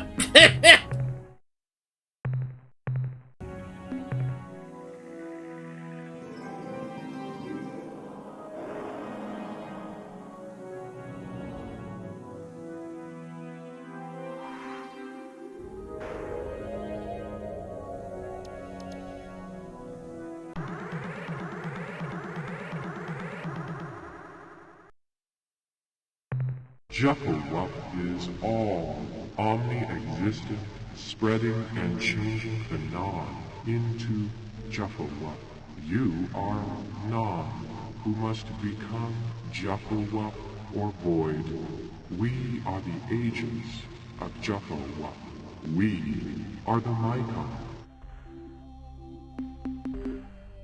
There is a world at the Starred Organ, and I believe it is perfect for your deep children. Your suggestion is appropriate. Acceptable new worlds are a priority for the rapid and complete spread of Jufflewup. We wish to know more for our suitability assessment. Tell us of this world. Its air is pure and sweet. This is good. Abundant life covers the surface. This is good. The sun gently warms the surface. This is good. If your words are true, we will gladly spread Juffo-Wup to a new world. We will assemble the birthing fleet and send them to this planet. We will send many ships to protect the children as they grow. You have been of service to us. Your insight into the ineffable Juffo-Wup is encouraging. Perhaps, if we were to plant spore sacs in your brain orbit... No thanks! Spread through your I'll flesh, pass! then Thanks, but no you truly thanks! understand Juffo-Wup. Become part of Juffo-Wup. You would be happier and more fulfilled. Consider our offer. Yeah, I've considered your offer, but I'm gonna have to pass on that. Thanks, but no thanks. Anyways, that's all we needed to do.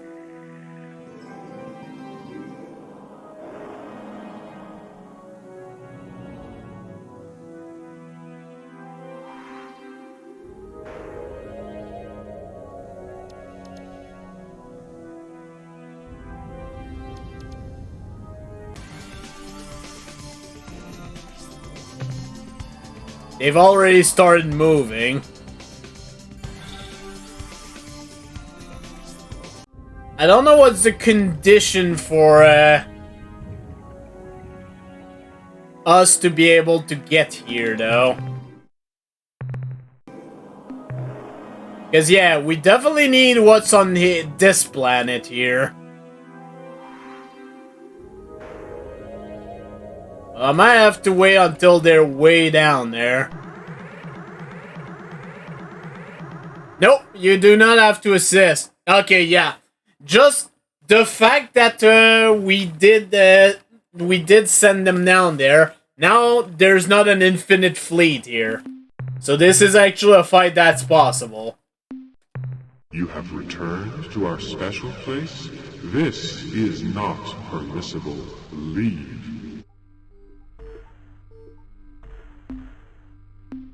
I have business on this world, move aside.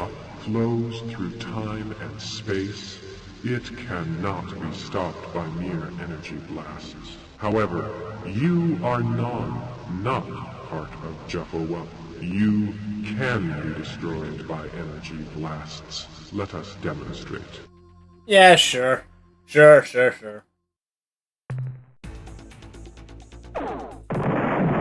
Fuck you.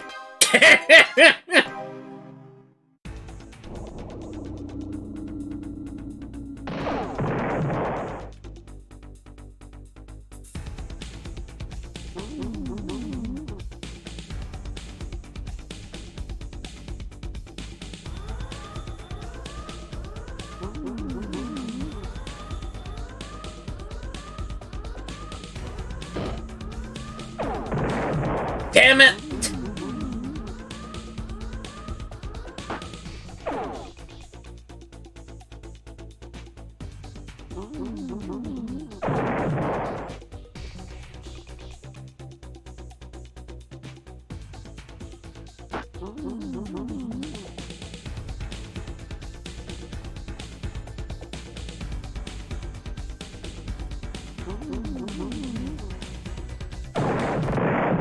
There we go. God.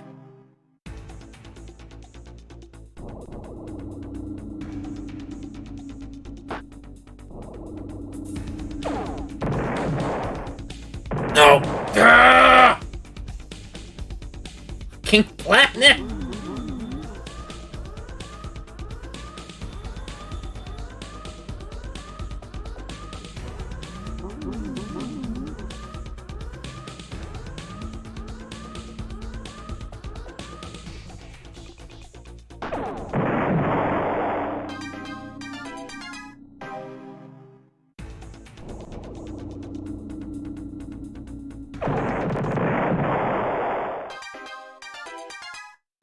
Zoof.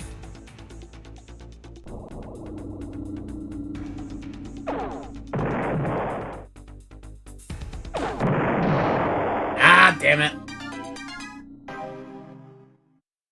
Okay.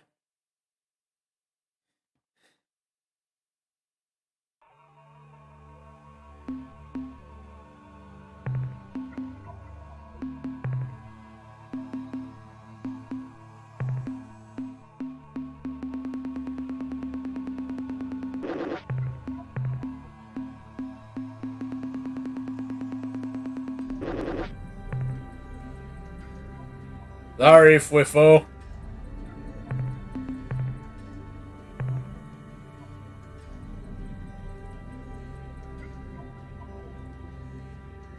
Anyways, there's definitely something we want down here, so let's go get it.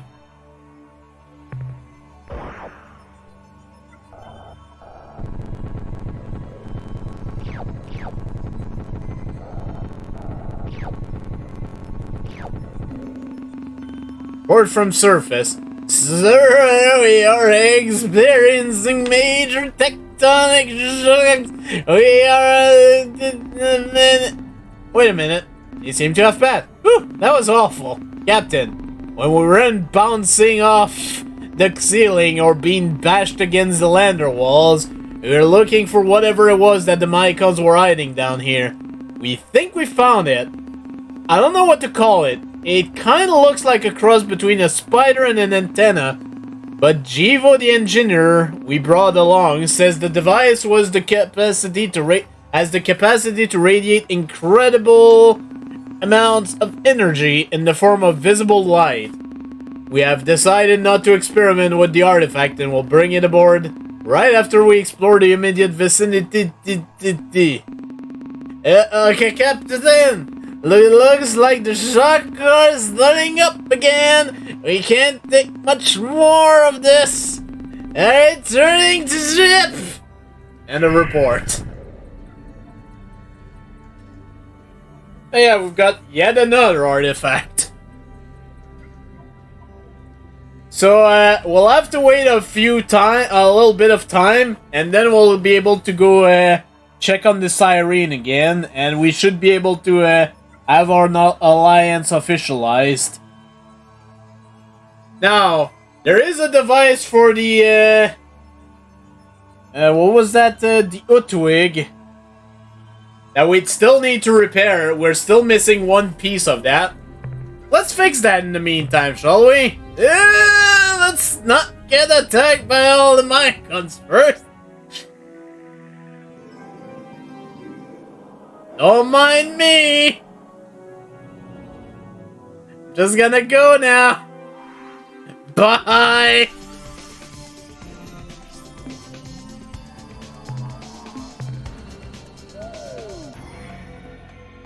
Okay, portal I want should be down here. Leave this one.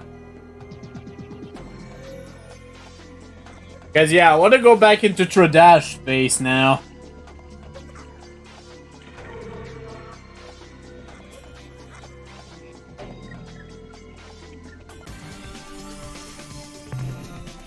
Though, Tradash aren't looking too hot.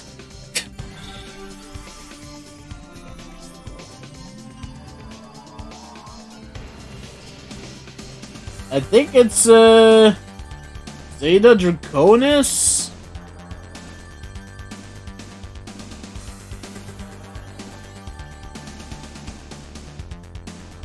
Which, if it is, I might actually be lucky already.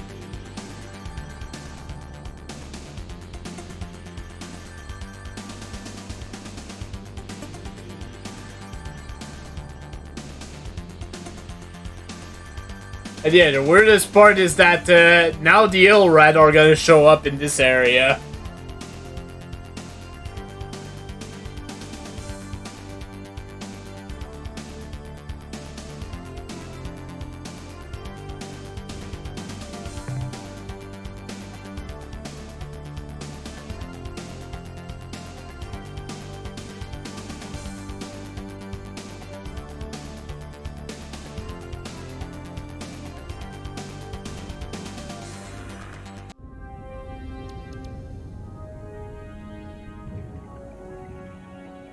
We might be in luck here.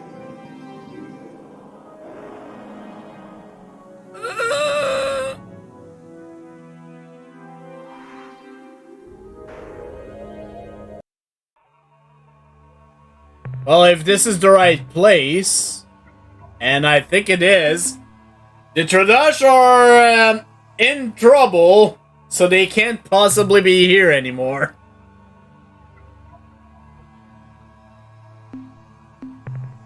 But yeah, I'm not really in it for the minerals anyways. God, it's 2 fuel units to land down here? Jesus.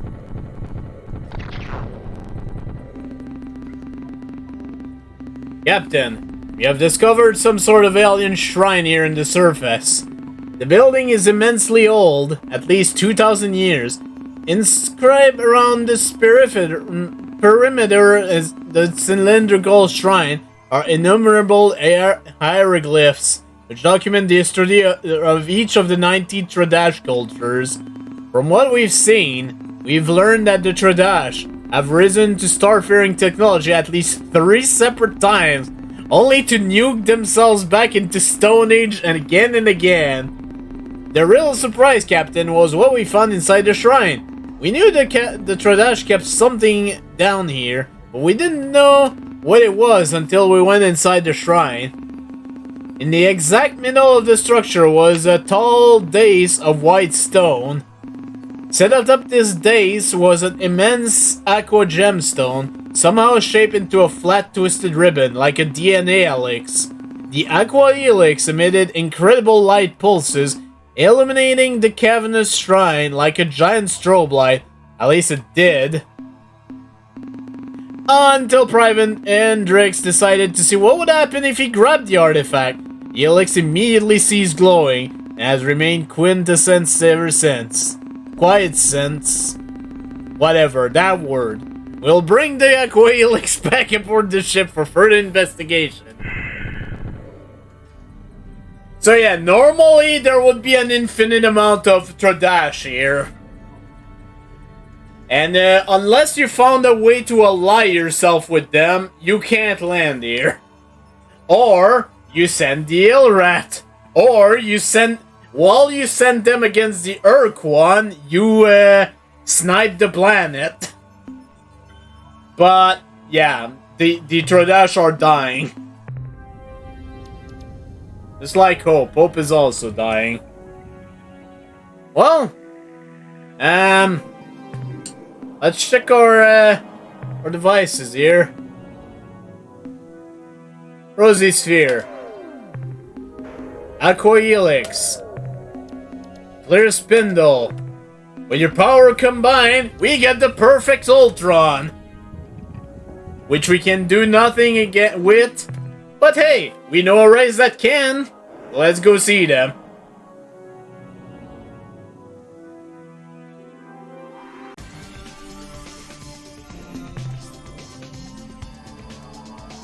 Although, you know what? I think I saw a big star here. Might be a good idea to go there to maybe seek out the Melnorme. Hopefully they're here. Yep, they sure are.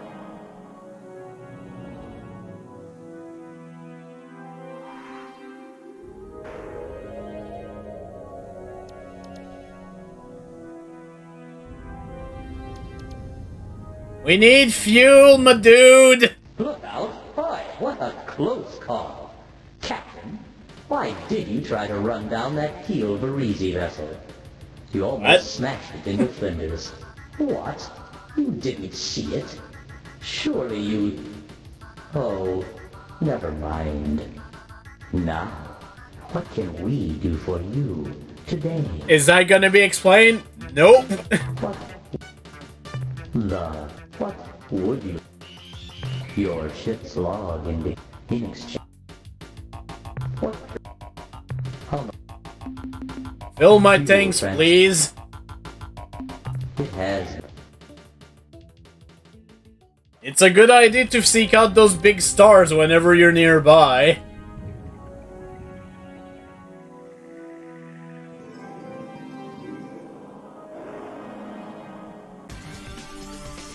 Alright.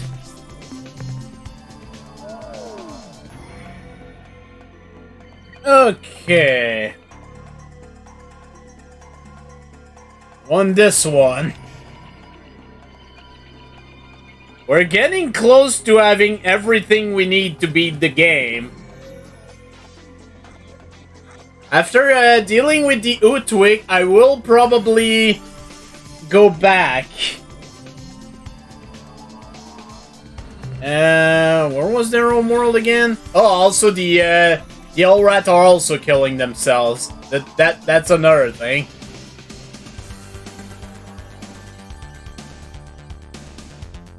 I know it's the Aquari constellation. I wanna say Beta Aquarius, right?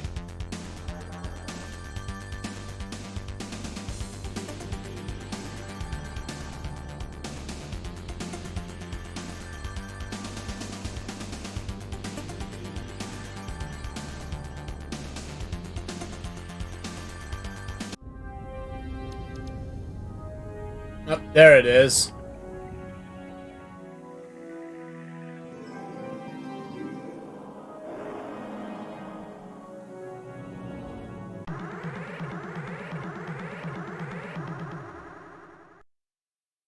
Hello, Twig.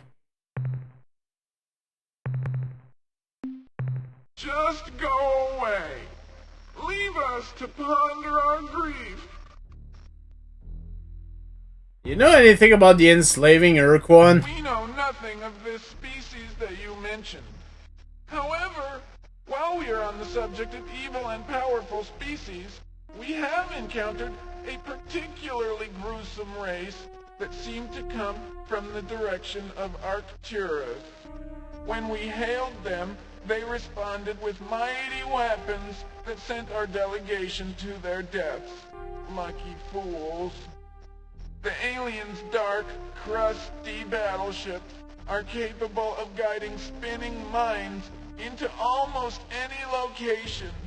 And should an enemy get too close, a fiery corona emerges to inflict fear. That sounds like the core, huh? In our skirmishes with the race who called themselves the Core we found that by using our own shielding capability, we could sweep through the mines, absorb the corona, and then get close enough to the dark ships to give a lick of our own. In truth, however, they are very powerful and ruthless. When the Core started to press toward our home world, we thought that our deserved punishment was being administered. But then, a mystery? They suddenly became disinterested and veered away. Bah, confounding frustration.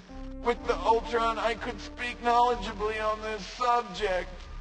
To have this quality torn from our grasp emphasizes how meaningless our existence really is. This lack of meaning is what drives my species to the serious contemplation of a quick end. That is really a pity. So what more do you know about the Core, huh? Your query. God. Your query once again painfully reminds me of the Ultron and what it was for the universe. I could tell you all and correct all that is wrong in the universe. All I can tell you is that the Core live to kill. Their stated purpose is to seek out new life and new civilizations and then annihilate them. We seem to qualify as such, and that is why it is puzzling that after pursuing us with some tenacity, they suddenly turned away and headed toward Craterus. Craterus, you say? Speculation would be unnecessary if only we had saved the Ultron. It would not have taken much. A diving catch, a thrown pillow, even a fuzzy wumpus would have broken the fall satisfactorily. Indeed, a panel convened to analyze the possibilities concluded there were at least 623 ways that the Ultron could have been We do have the repaired one with us, so... Let us cease our discussion concerning these matters. Truly unique sets of events put you in your current state, am I right? Ha! To say the least. Our past is one of a glorious and proud people, coupled with a cataclysm that rocks the universe to its very core. It all began when the chimps rose from the murky bog, and the Utwig emerged as well. In these primitive times, we cavorted about our world, oblivious to any sort of higher purpose. We took everything at face value. Meanwhile, the tendrils of the chimp infiltrated... And yes, my Edward voice is completely based on these guys. And when the veils fell, suddenly the Utwig were stunned by a collective realization. All immediately and urgently donned veils of every description.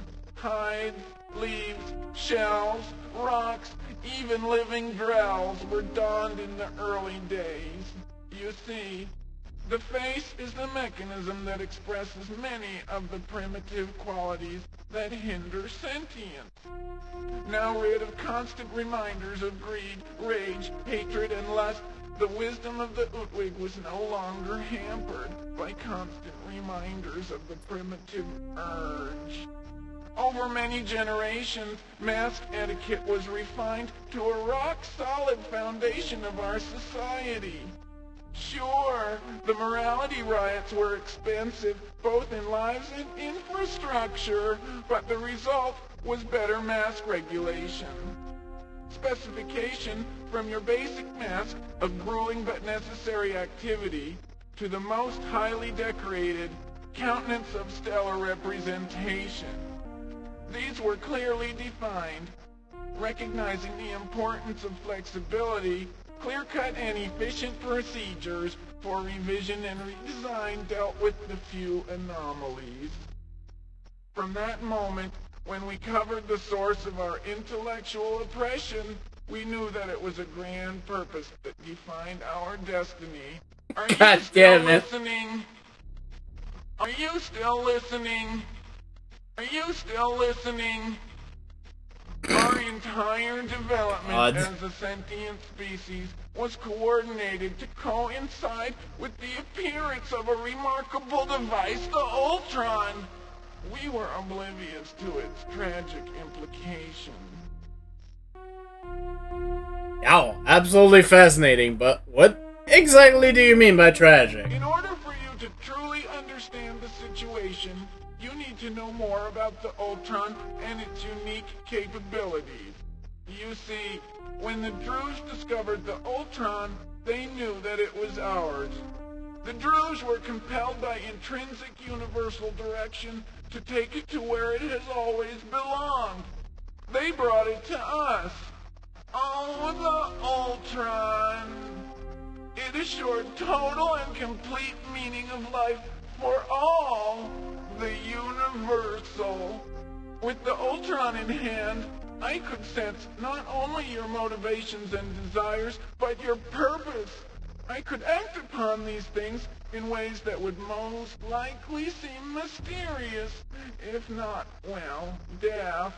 Years later, you would herald our participation in your development as the turning point for your species. The Druze were only one of the few to benefit in this way. Even now, rewarded them for the delivery of the Ur-Quan to its correct place. In 24 years, 2 months, and 3 days, they will all dance the dance of jubilation. Indeed, the Ur-Quan has allowed us to fundamentally change the Druze forever. The Supocs, too, received many benefits from our use of the Ur-Quan. They can testify to its power. A reminder that the Supocs were the plant people that are nearby the Utwig. Sounds like things were going pretty well, so what happened? Yes, things were perfect. What happened is, well, it's difficult to talk about. But I saw it happen. I witnessed the Chin's-Ra celebration. I felt the Ur-Quan fill the empty place that I did not know was there. I saw the Grand Proctor pass it to, well, they say that the Chief Crew did not know that it was so heavy and slippery. Perhaps it was a combination of factors. Some who have reviewed the records claim it was actually a conspiracy. The Commission investigation officially stated that the Ultron was rendered inoperative by the fall to the ground. Yet many feel that the whole story has not yet been told. As it struck the ground, I saw its glow fade, and then the painful void incapacitated all. All Utwig immediately donned the mask of ultimate embarrassment and shame, with the vow to wear it forever. Bonfires all over Foz consumed all but this mask. No other mask was spared. The visage of ceremonial orations, in all of its contexts and revisions, as I'm sure you understand, all of the courting masks from the clever and intriguing veil of flirtatious prancing to the infamous lewd monocle, all consumed by the hungry flames. Even the most fundamental fixtures were committed to this irreversible fate. The mask of natural bodily excretions was hung in every lavatory. Most of the public facilities have removed the disposable mask dispensers, but every once in a while I still see such a repository, always empty. At that time, many suggested that we use the precursor relic as a form of self-punishment. The proposal was that we collectively go to the second moon of the sixth planet of Zeta Hyades. Second moon of sixth planet of Zeta Hyades. By 937.2. And use the ancient planeteering device to end our existence. After much discussion, we decided that we deserved to suffer. We can use the bomb if we ever decide the time is right. In the meantime, we atone for our grievous mistake with our collective misery. I suddenly sink into a chasm of depression. I must go. Hey guys, guess what we got? We got the Ultron! Wanna see it? Yeah! Should I set my gaze upon such a sight, I might suffer sleepless nights for years on end. It is a symbol of the collective Utwig failure. It is our ultimate tragedy. Ah! Every divot, every crack on its surface is etched forever in my soul. Remove it from my sight, lest I purge my... Hey! That is not the devastated Ultron. It is the image of the Ultron before. A trick? A trick? Oh! I had no idea that any species It's not a trick. think so low. How dare you try to manipulate me with that cheap stage prop? Why, it's not even... Hey! Wait a second. It looks like... Can it be? Yes! It is! A miracle! Oh, happy day! Joyous occasion! You have our eternal thanks, good Captain. You will be immortalized as the blessed figure that delivered unto us our future. We will revere your very likeness. Let me take the Ultron. Yes, I feel the link, the knowledge, and the power. It seems that there is much to do. Indeed, it seems that you should proceed to the second moon of the sixth planet of Zeta Hyades and take what you find there. We no longer have need for it. So I guess they give us the bomb. Reveals that you will. I thank you for your part in the grand scheme. We now recover that which is ours via destiny, and proceed to perform our essential service for the universe. But wait!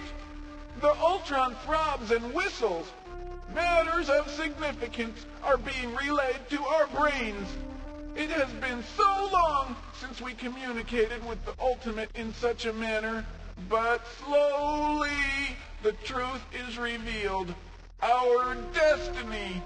We have been directed to join with our Supax allies and attack you.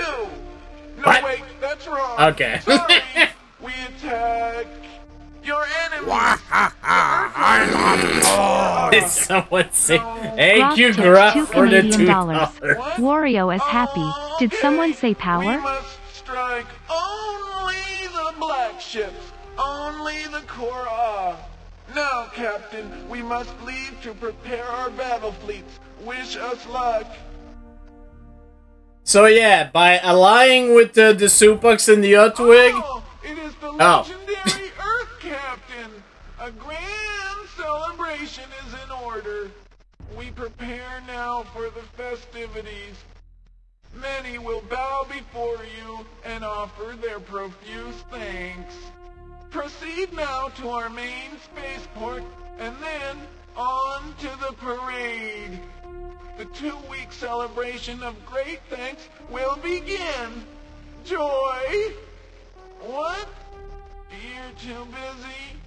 Alas, perhaps another time. Even when they're happy, they still sound depressed. But, yeah, so by allying with the officially with the Supax and the Utwig, not only can you build their ships, but you've extended your time limit by a full year. Which is very good. How's the engagement going? Even as I utter these words, the combined military resource of both the Utwig and Supax proceed toward Horologi to intercept the Korra. Besides the Ur-Quan our constellation, effort, okay. The Ultron indicates all futures, which include our survival, are contingent on the actions that you now take. Glad things are looking up. Anything in the way of new developments? Even now, we acclimate to the great power of the Ultron, but are overwhelmed with the resources that the Ultron offers. In effect, we have grown rusty in its use. As soon as we regain our proficiency, we will be able to accommodate all your requests. What course of action does the Ultron, your powerful attribute amplifier, recommends for us now? The prognosticating harmonics of the Ultron reveal a truth. We Utwig have done all that can be done to aid you. Our tasks must now be confined to directing the many channels of causation. Feel confident that we are using the Ultron to this end. Seems that you're making good use of the Ultron, is this so? You ask a question that I hesitate to answer. You see, normally at this point, I would don the mask of rampant jubilation and jumping with ecstatic glee. This mask is seldom worn, for few events merit its complexity.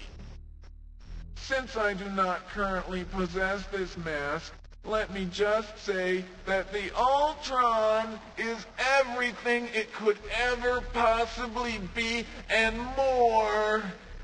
Even now, I sense that your curiosity is piqued to an extreme. You wish to ask more questions. However, these questions are probably best left unasked. It is through the potent, yet harmonious force of the Ultron that I will now cause you to drop the subject altogether. Understood. We acknowledge the Celestial Ultron and your assistance. We'll now be on our way. It is as the Ultron wills. So be it. We bid you the very best luck. Although it is true that all possibilities can be realized through proper utilization of the Ultron. We are, as yet, deficient operators of this grand device. We will, however, make a best attempt to help you from afar. Okie dokie. Well, we were told... Well, the Elrat are still dying. I think it was, no, not Epsilon. It was Zeta. Gamma, Beta, Alpha, maybe it's higher. Zeta Ides. We're told the second moon of the 6th planet. Let's go there, shall we?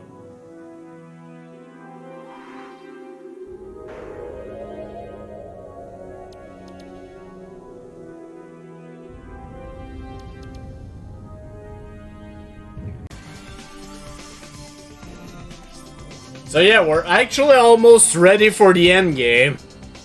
I'm gonna go back to Beetlejuice in a bit.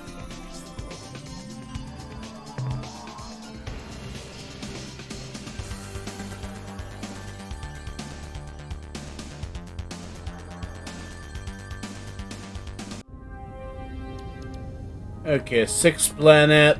I think it might be that gas giant over there. Yep. Nani? We've actually seen this ship before. Fancy meeting you here, Captain. Your starship captain. Justify your presence here. We, the appointed representatives of the Crimson Corporation, merely come to obtain the fair and reasonable payment for our goods. We traveled to this region of space years ago to sell the useless Ultron device to the Ur-Quan. We knew even then of the weapon on the surface below us. This was to be our price. But the Ur-Quan used a clever ploy to cheat us. I had convinced the morose Ur-Quan fools that the Ultron was the answer to all of their pitiful... Stop exploding, you cowards! The Proctor's wine. Will it give us the Aye. powers we crave? Hello I there. assured them that, yes, the Ultron Of your would give adventures them in the second Spaceland. Oh, there's these assholes here that want to steal our bomb.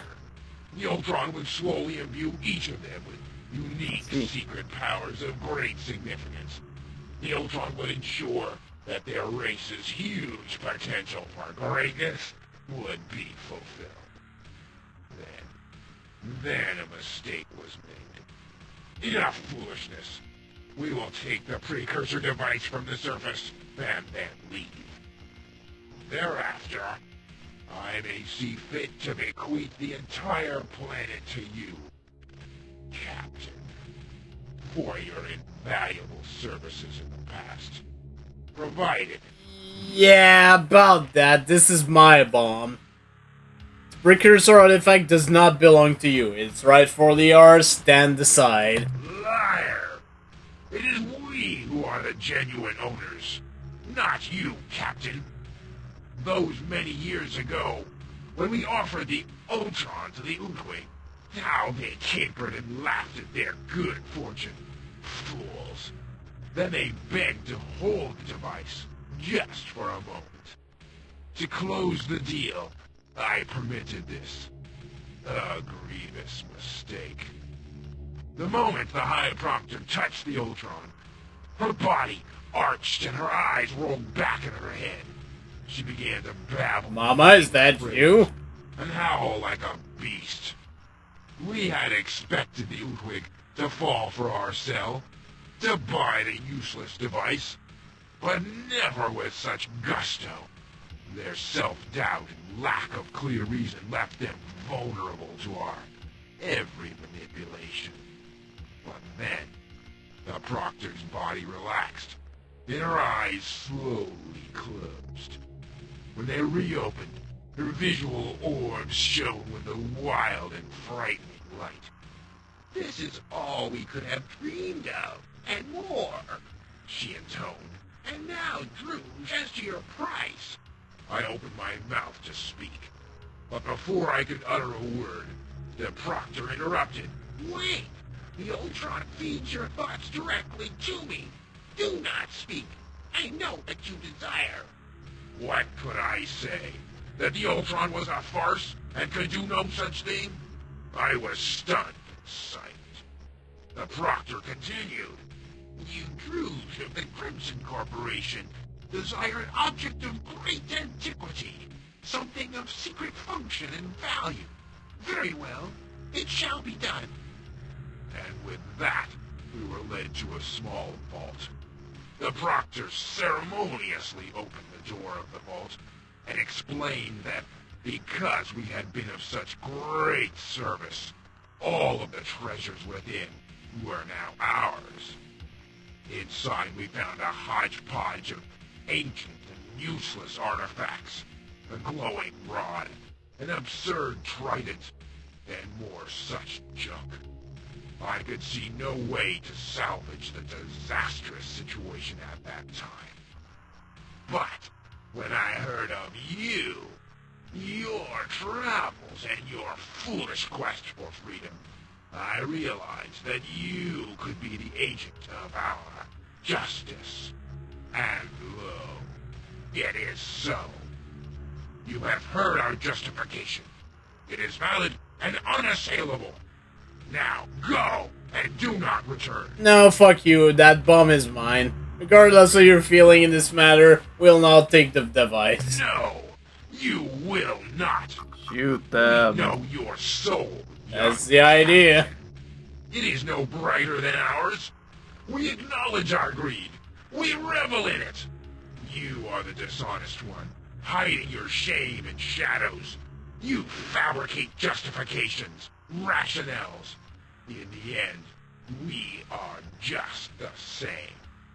But now you stand in our way. You will not be moved. Therefore, we will add your true name to our ledger of hatred. But first, die, child, die! I do believe that after this, you're permanently hostile against the Druge. Not a big loss, if you ask me. They can enjoy their chain fetish somewhere else.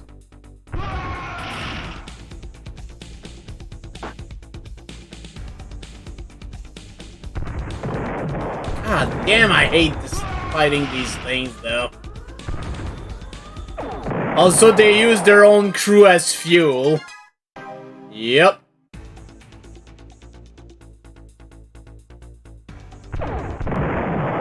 Yeah. Almost hit the goddamn planet there. Sheesh.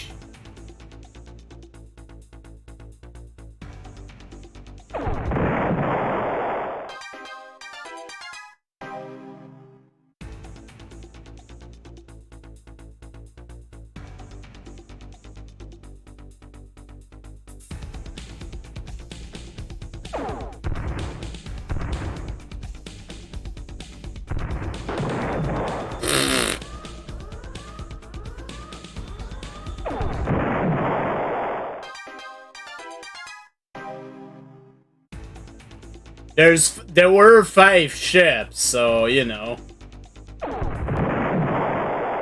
This should be the last one.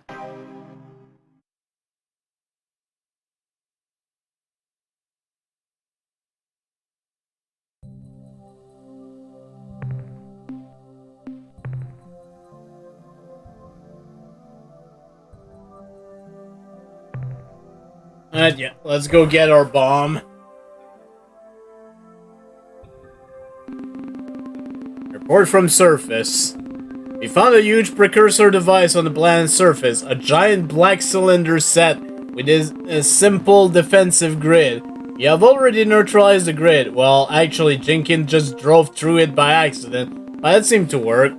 The artifact is covered with precursor script, and although we can't translate all of the writing, It's pretty clear that it is a warning, repeated again and again. The energy output of this artifact is scary. It rivals all of our ship's engine at Redline. If I may be so bold, Captain, I would advise that we not experiment with this device until we're back at Starbase.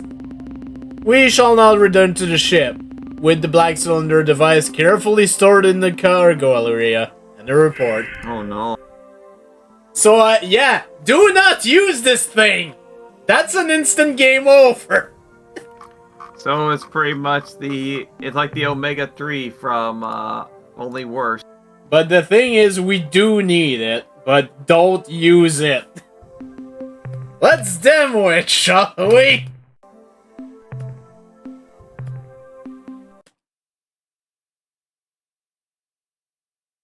There you go. No fanfare, it just returns you to the tile screen. Where's the earth-shattering kaboom?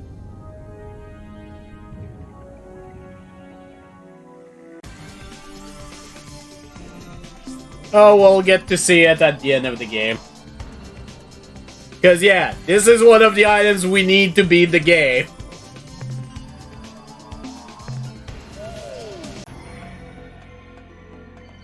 Alright.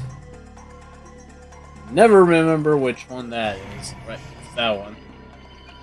Let's go and meet with the sirens again. Or the sirens, I should say.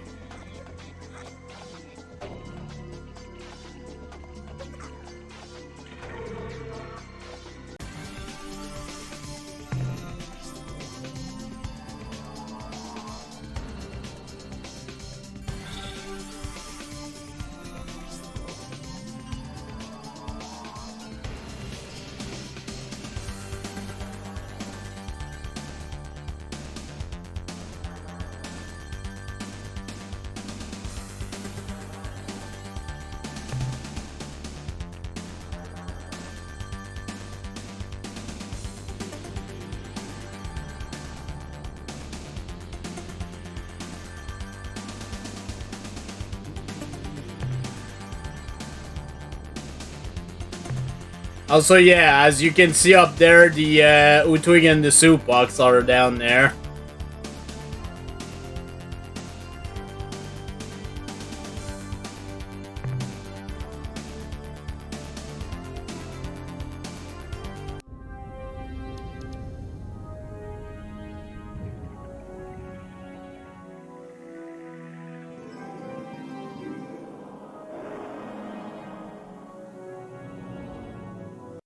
Success, Captain.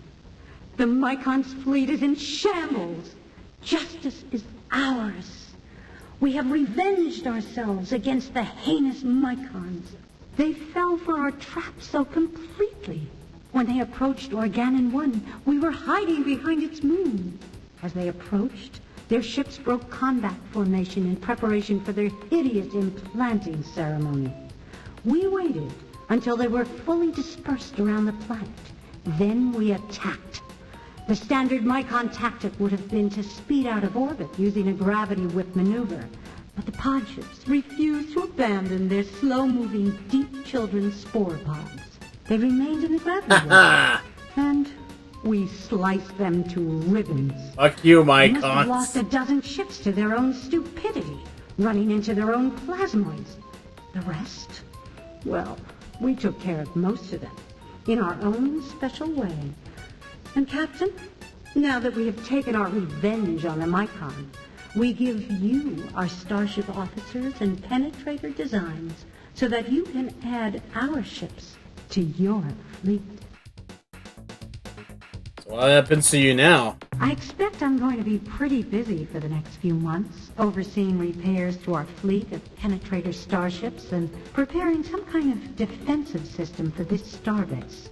If and when the Ur-Quan return here, we want to have a little surprise ready for them. Is there anything else I can do for you? Captain, the next step is to pull down the slave shield from our planet. In my opinion, the only people who could do that are the Chenjesu. And as far as I know, they are under a shield of their own. Actually, I'm just dodging the real issue, Captain. Your agenda really has only one item. Destroy the Ur-Quan hierarchy. How to do that? I'm not sure. But I know we you were can't told take about it the on. Sumatra. Even with that amazing ship of yours. You will have to find their weak spot and then strike it with everything you've got. What's new? Not a great deal, Captain. You seem to be the biggest source of excitement around here. I've had requests from just about every officer under my command to be transferred to your Earth starbase to serve under you. If I wasn't running this starbase, I'd be first in line. Goodbye, Talana. Goodbye, my human.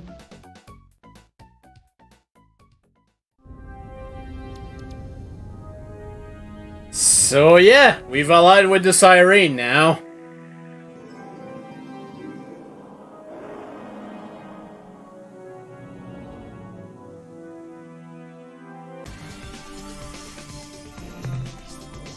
Okay, the Pekonk are on the move. We do have one more opportunity to go say hi.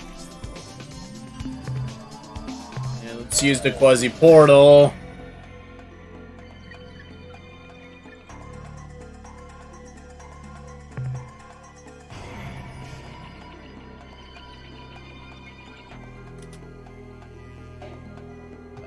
Here.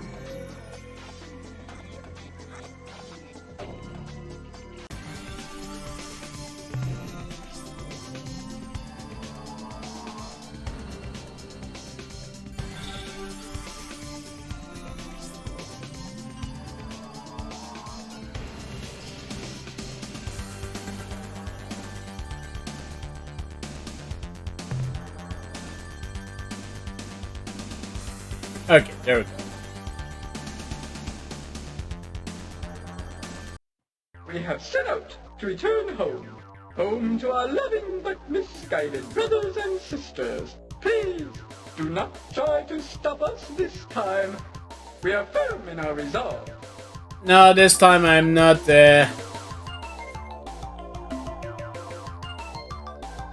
left their home star system unguarded. What if they're invaded? Nothing but material possessions, Captain. We, Pekonk, having risen to the 99th circuit plane Placethead, are far beyond... Honestly, the only thing left in the free roaming portion of our adventure is,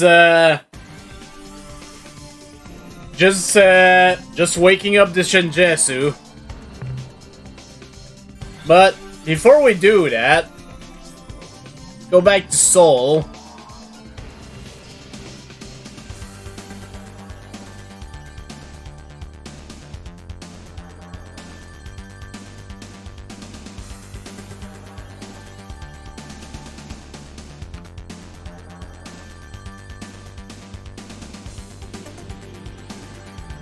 Nah, we don't need to talk to the Yehat.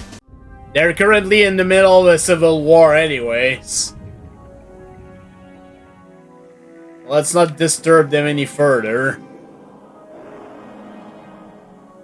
So yeah, there should be a bunch of news now.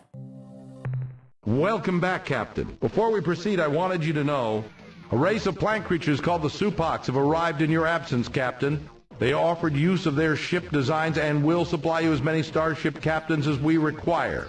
I, of course, accepted their offer immediately. Also, a small contingent of Utwig has visited. After spending a few days setting up our fabricators to build their Jugger starships and providing us with a few capable commanders, they departed. Captain, if you continue to build such strong alliances, we will surely win our battle against the Ur-Quan.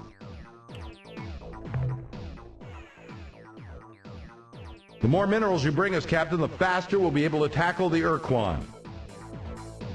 Your scientists and allies. The analysis reads as follows.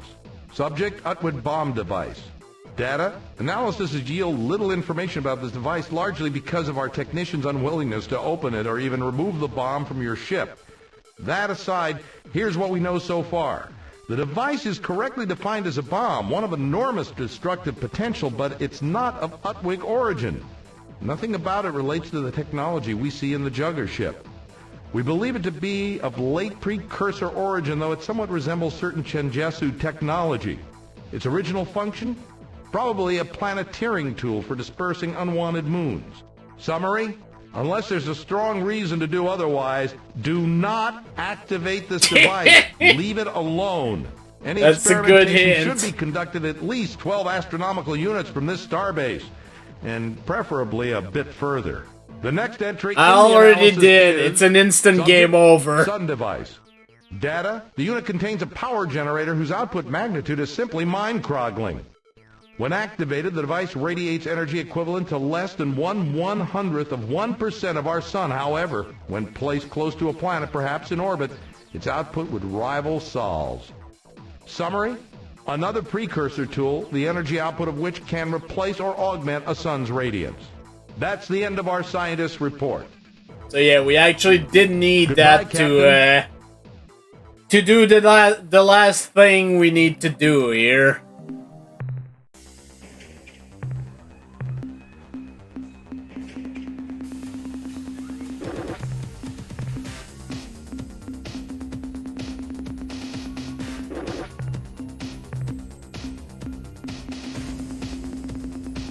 The thing that there's these three brave spotty captains that have remained with us despite their whole species being under a slave shield.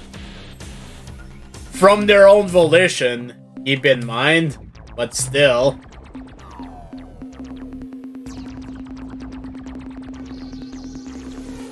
We're gonna destroy the universe with our gun. But yeah, now it's time to go to Procyon. So I'm actually gonna do a save here, as well as a separate save. So in case I decide to do something else, at least I'll have a way back. And yeah, let's go to Procyon.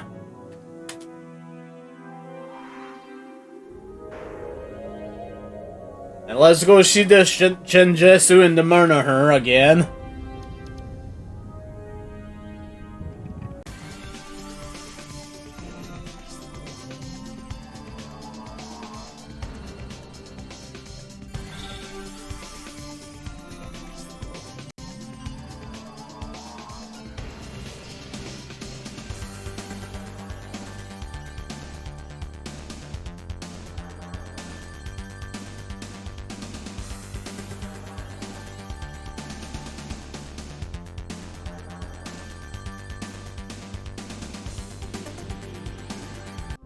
Ready?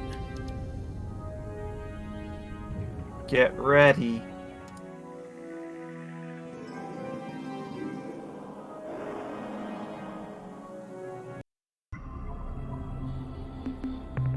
Okay, first of all, let's talk again.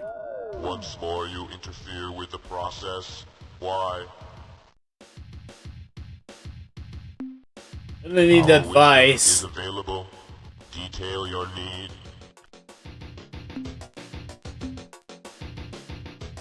I got this huge bomb thing from a race called the U-Twig. Is it really a The weapon? device you speak of is a huge matter antimatter bomb.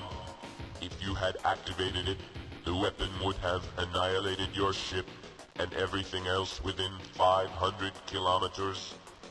The destructive power of this weapon makes it suitable for the most important task you will ever undertake, the neutralization of the Sumatra, the Ur-Quan's nearly invincible battle platform. I borrowed the device from the Micon. Do you know what it is? We do not recognize this device, but What is it? appears to be a precursor tool which can radiate a great amount of energy. Though Enough for your now. presence here is a painful intrusion. We will always provide advice whenever you request it, Captain. Goodbye, Chenjesu. Goodbye, Goodbye, Murnaher. once and future ally, human. When the process is complete and we emerge from our chrysalis, I shall tell your grandchildren of our conversation this day. So, it's time to do something that is kind of a dick move. but to beat the game you have to do it. Let's use the sun device. We are free. Balthazar, You activate have the flooded Omega our 13. synthesis mechanisms with a wealth of radiant energy. What was supposed to take decades has been accomplished in seconds. The process is incomplete, yet we have emerged. We are the Chmer. Why have you interrupted the process? We struggled to free all races from the Ur-Quan. We need your help. Your need must be great for you to have risked so much just to bring us from beneath the shield. We were not ready, but this is now in the past. What is done is done. You are intent on stopping the Ur-Quan. Very well. We are prepared to assist you in whatever way we can. We must first tell you that even before we were placed under the slave shield, we realized that the only way to truly defeat the Ur-Quan was to first destroy their precursor battle platform, the Samatra. This vessel was responsible for the victory of the hierarchy over the Alliance. When it was brought to bear against our worlds, we could not resist it. This must be your priority. This must be your eventual goal. We know what is necessary to achieve this end, but first we must know what you have already learned. So we will scan the databanks and logs aboard your ship. There. The process is complete. Now we can discuss what you must do. You need to locate the Ur-Quan's Samatra vessel. If you cannot find it yourself, ask those others who are near the Ur-Quan. Perhaps they will know. Are you talking to some crystal thing? It's a hybrid race, actually. They're Chmer. Incredibly dangerous. The Tallow device you possess has effectively nullified the creature's For a moment, I power thought over you were you. talking to Crystal Bowie from It will do a Cobra. most excellent job distracting the Ur-Quan long enough for Or you Crystal to Boy approach in the Sumatra American dub. and destroy it. You possess an antimatter bomb. This is good. But had you activated it, the device would have annihilated your ship and everything else within 500 kilometers. Even so, we will have to improve this device, magnify its power with our crystal technology. The destructive potential of this weapon will then make it suitable for the most important task you will ever undertake, the neutralization of the Samatra, the Ur-Quan's nearly invincible battle platform. You are fully prepared for the undertaking. There is every chance that you will be able to destroy the Samatra and stop both the Ur-Quan and the Core. So, what happens now? We will now fit the precursor weapon and our own crystal amplification system to your vessel by routing a portion of your flagship's fusion power through the weapon's ignition chamber. Its destructive force will be multiplied by a large factor. We'll fire the weapon of the Sumatra, right? It's not going to hurt my ship, is it? Your vessel will be totally annihilated. Oh, it's gonna hurt a lot.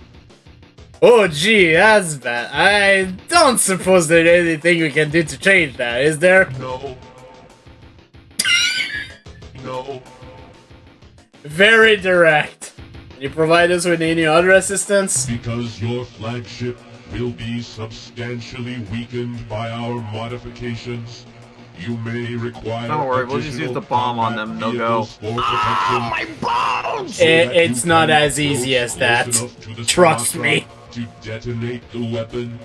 We won't make them go. All my bones. With the designs for our new Avatar class fighting That's the ships. fun part. In competent hands, these ships are a match for both the Ur-Quan and Ur-Quan vessels. Very well. Proceed with the modifications. The completion date for your vessel's modification is roughly. And this is why I made a separate save, because at this point, your ship is completely changed. We will now transport you and your crew back to Earth immediately. Good luck, Captain. And 2 weeks pass. I hope the battle fares well, Captain. I have some information I think you should hear. We have made a formal alliance with the Shimur. Their ships can now be built in our shipyards. Also, in the 2 weeks that have passed since the Shimur began to work on your vessel, they attached the Utwig bomb to your ship and have also put in place their own crystalline amplification devices to boost dramatically the power of the weapon. This work is now complete and your flagship is ready for whatever final modifications you desire. The Shimur technicians wanted me to explain to you that the bomb and its crystal power boosters are fragile and cannot be moved from their positions at the back of your vehicle. Now I have some bad news and some good news. The Shimur had to remove all your main modules, weapons, crew pods, and the whole lot, including your emergency warp escape unit, so pick your engagements carefully, Captain. Yeah. In addition, their equipment now fills the rear 10 slots, leaving you only 6 for your own modules. But here's the good news. The Shimur have provided us with an unbelievable wealth of minerals and other resources. We no longer have limits on what we can build for your flagship or your fleet. So, yeah. We're all depending on you. Goodbye, and good luck. And we will need those Avatar ships. Absolutely. But yeah, first of all, I suppose I should do this. We'll need a bunch of crew.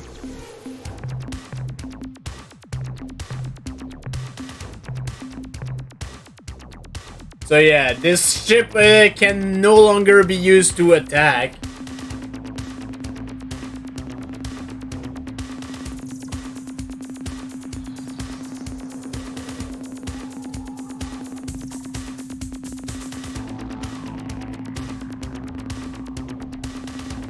Nope, we're gonna be relying on the Avatar class ship. The Avatar.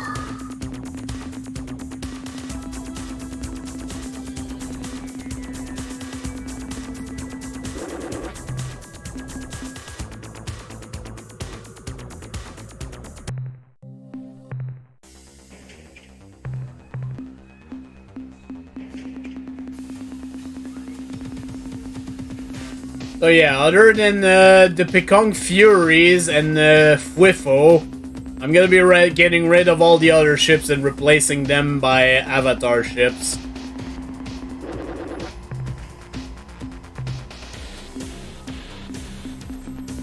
So sorry, spotty captains.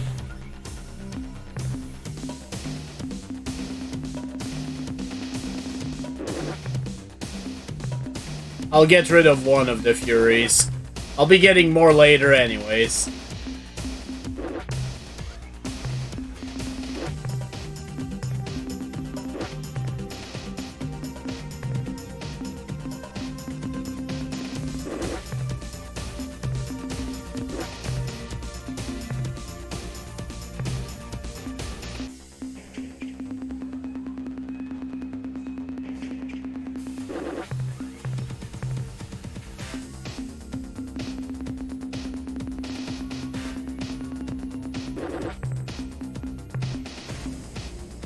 Oh yeah, we've got the the penetrator.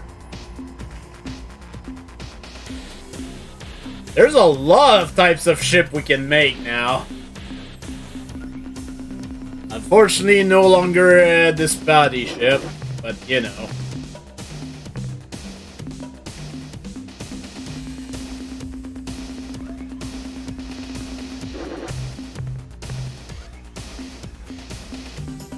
Because, yeah, I'm going to be teleporting directly to where I need to go. We've already been told about the Craterus constellation, and guess what? Our ultimate destination is there. Thankfully, there is a Quasi's portal that leads us directly into the middle of that.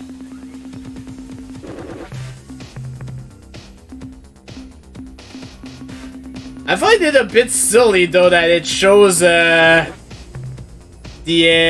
amount that the avatar costs, since I don't think you can ever build them without having unlimited RUs, so it's kind of a thing.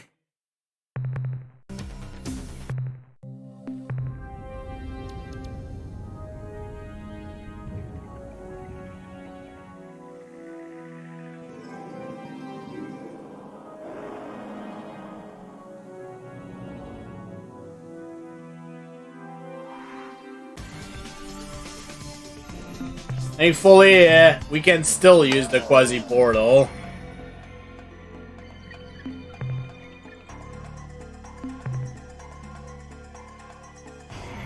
Okay, so to get into the middle of there, you need to go here.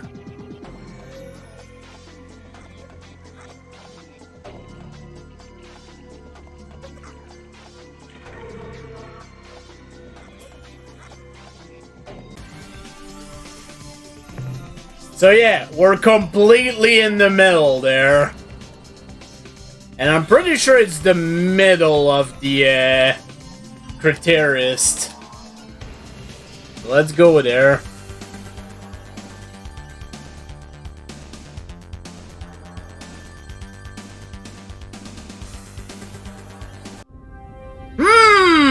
I wonder where it could be.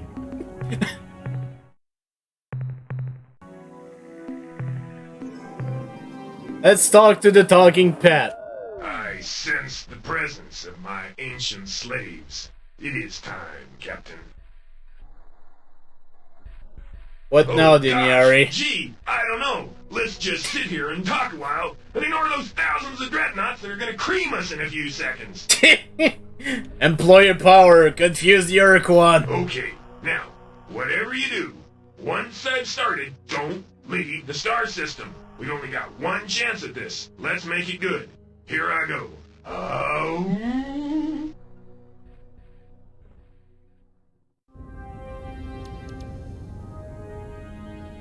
God damn it.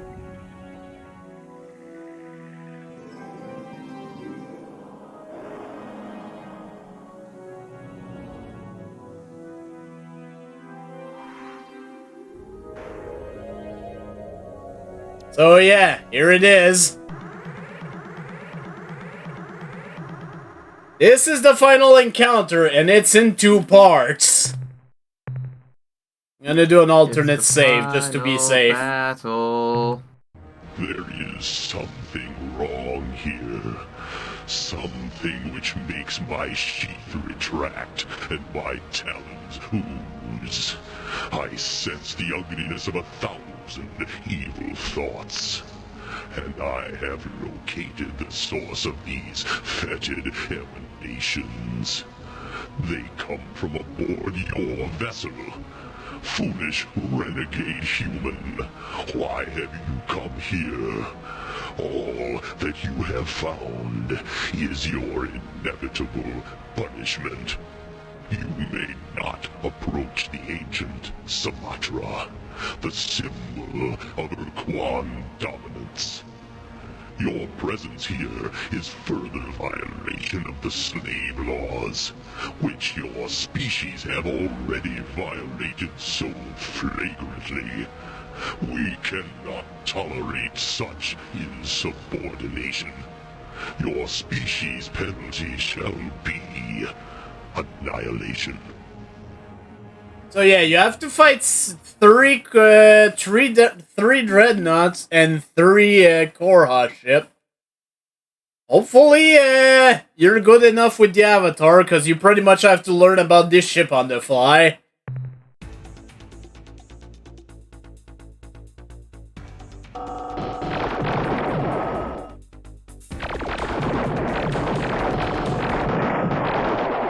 Good.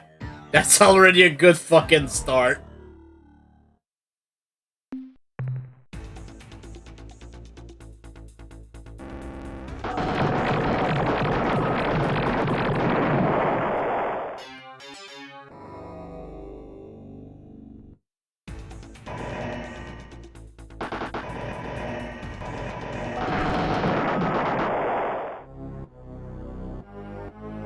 I've never been really good with these ships, honestly.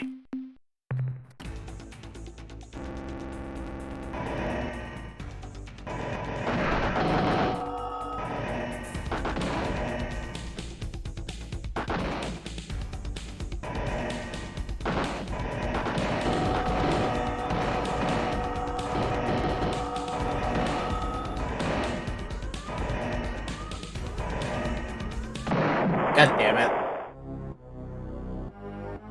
I mentioned I suck!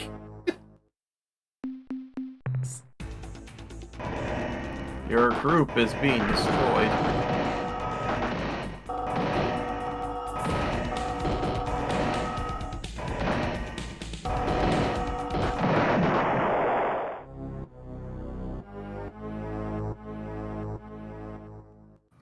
Oh no, our crew!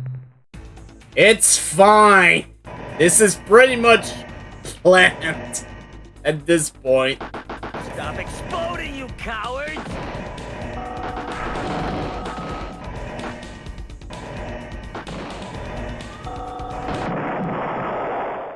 God damn.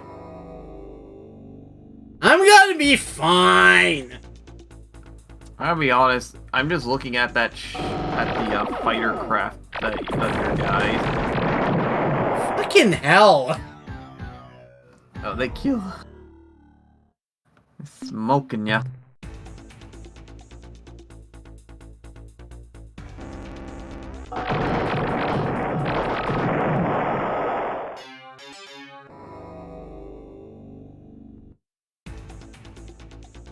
How many guys are left of this group?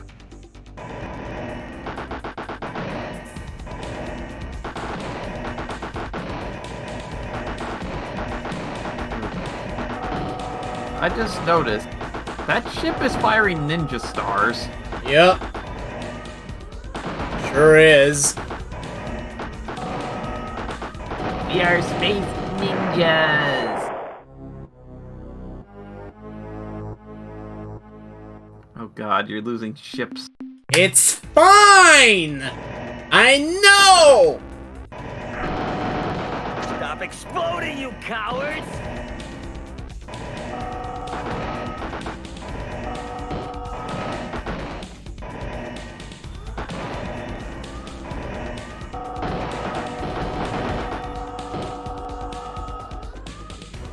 Damn it, I was really hoping you'd hit the goddamn planet. That would be funny, though. I'm gonna destroy Mason.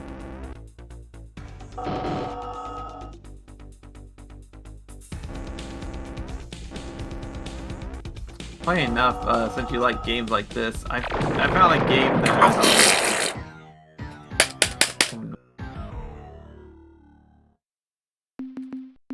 Sorry, not the time.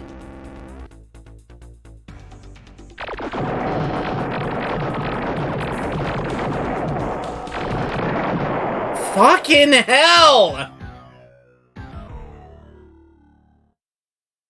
Fine, I'll use the pecan. Dodo, idiot, dodo.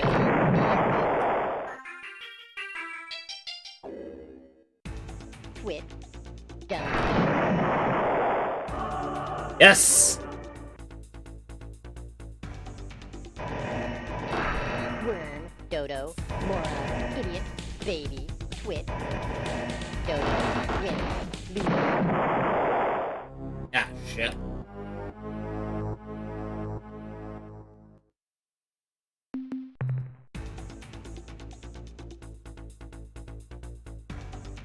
Moron, stupid, dummy, win, stupid, win, dodo, fool, loser, jerk, dummy, jerk, idiot.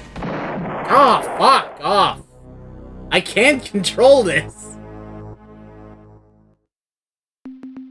Go, Fwifo! Oh god. I was looking, that's how fast that ship was going. It's like an F-Zero car. No one can control these things!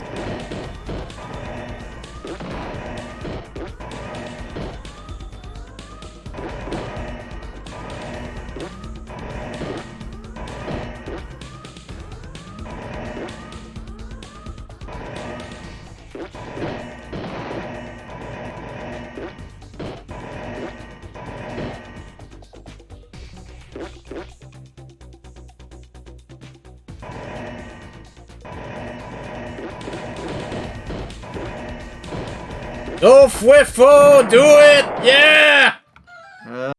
Flippo's doing better because you have homing Greetings, missiles. human friend. We know you're about to be attacking the Samatra and probably don't like being interrupted, but we have important news. The rebellion is won. We are victorious.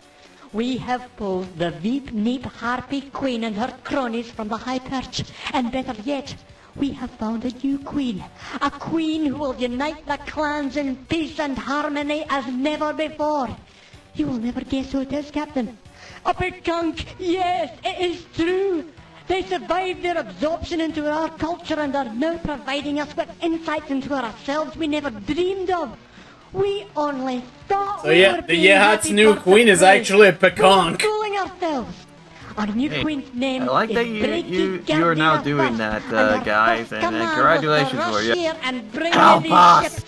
That's what they're doing! Give them time! No, Captain, together we can attack the Samatra! There we go.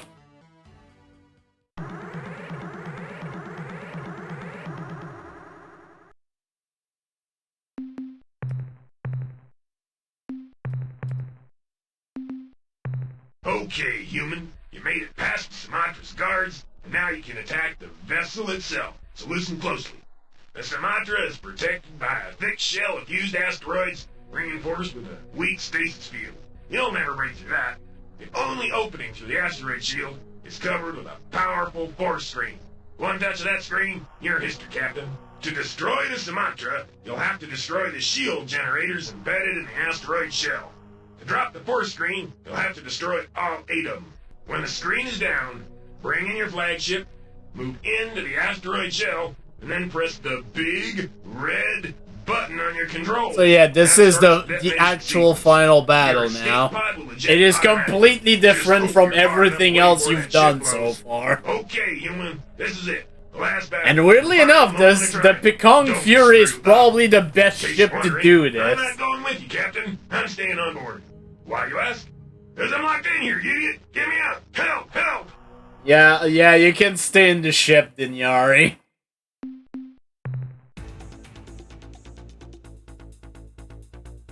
Twit, jerk, dummy, fool, jerk, twit, baby, worm, jerk, idiot, worm, baby, twit, loser, dummy, wimp, idiot. And yeah, their secondary fire is insulting, doing insulting stuff, and that somehow recharges their battery. Everybody supersonic. Our goal right now is to destroy these 8 red orbs to open up the force field. And it's not as easy as it sounds. On the right side, your ship is dodging those things. It's one of the reasons why the Fury is probably the best ship to do this. I just picture it now that the Funk just have the Sonic R soundtrack and Initial D soundtrack playing on full blast. Or God damn it. No. Yes. Wait. Yeah, the Pikunk have a chance of reviving upon death. Idiot, loser, moron, worm, dodo, dummy, idiot, twit, dodo, worm, twit, wimp. Go, Pikunk Warrior! Use the power of Mute City! Wimp, stupid, worm, idiot, dodo, wimp, dummy, jerk, stupid, baby, fool, twit, wimp, stupid, loser, Damn it. worm, fool, baby, loser, worm, dodo, idiot, dodo, dummy, worm, loser, twit, dummy, worm, idiot, jerk, dummy, wimp, moron, baby, jerk, loser, worm, dummy. Okay, fool, 2 orbs down. dummy, dodo, twit, fool, wimp, stupid, moron, fool, stupid, wimp, dodo. Oh god, that was just... Because that's the thing, the Peacock Fury is pretty much the only thing that can outrun those goddamn fireballs. Moron, baby, worm, loser, dodo, moron, dodo. Okay, 4 left. Dodo, worm, stupid, baby, worm, dummy. I baby, believe in Peacock dummy, idiot, twit, baby, and their moron, supersonic worm, racing. Loser, twit, wimp, twit, worm, dodo, loser, fool. Yeah. No. It's fine, I've got 4 more. Can't they feel the sunshine? Loser, moron, loser, fool, dummy, baby, dummy, idiot, dummy, wimp, dummy, dodo. 3 idiot, more. Twit, loser, You fool, can do dodo, it. Loser, stupid, jerk, worm, fool, worm, 2 idiot, more. loser, idiot, dodo, loser, moron, wimp, Go, little guy. Survive. idiot, twit, dodo, moron, fool, dummy, baby. Fool, twit, fool, baby, loser, twit, dodo, baby. 1 more. 1 more orb. But yeah, 1 before I more. send my flagship, the next thing I'll want to do is get rid of those fireball and those green balls. Alright. Fool, twit, dummy, twit. Oh, you can kill him? Fool, Yeah, it's kind of rough, but you can. dodo, dummy, loser.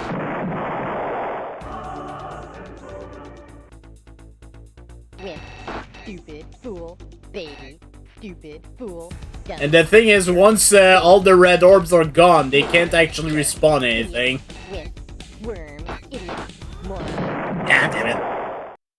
Break. Yeah, let's try leap. I'm just looking at the leap at the controls. I'm just gonna pull these 2 controllers and hope for the best.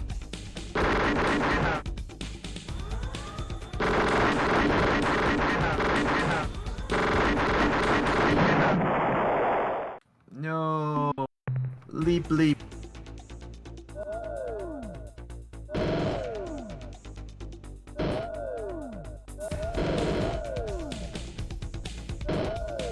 Oh, the question is how you're gonna kill those. Okay.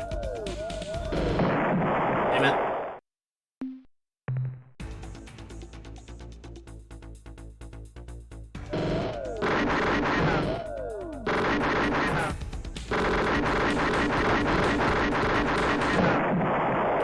It's kind of rough to do is the problem. Worm, jerk, Okay. idiot, loser, jerk, moron. Alright. So now we can call out... or more importantly, call away, and let's bring in the flagship. And end the game.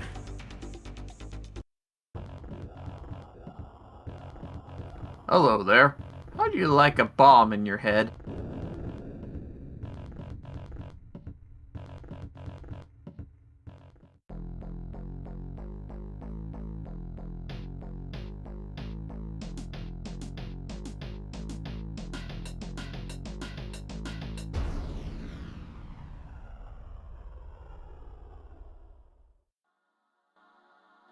Ah, my bones! When I awoke, there was an angel floating above me.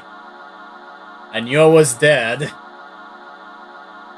But if one has to die, I thought to myself, this was definitely the right way to be dead. That was about the time I heard Telana's voice.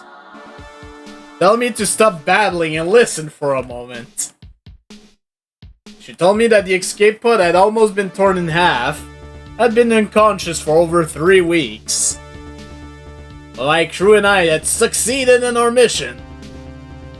The force of the explosion, amplified by the Shimmer crystals, had been sufficient to vaporize the Sumatra. And following the destruction of the Sumatra battle platform, the fleets of the Ur-Quan and the Korha had fallen to chaos, and had been vanquished by the Shimmer's forces and allied starships. Then Talana told me to sit up. She said there was something she thought I'd like to see. Pulled myself up and looked around. I was in sickbay on the starbase, looking out over Earth. Beneath me, throbbed the sick red glow of the Ur-Quan slave shield. Talana smiled and said that for the past few days, the Shimmer had been working on lowering the shield, and that it should be neutralized right about now.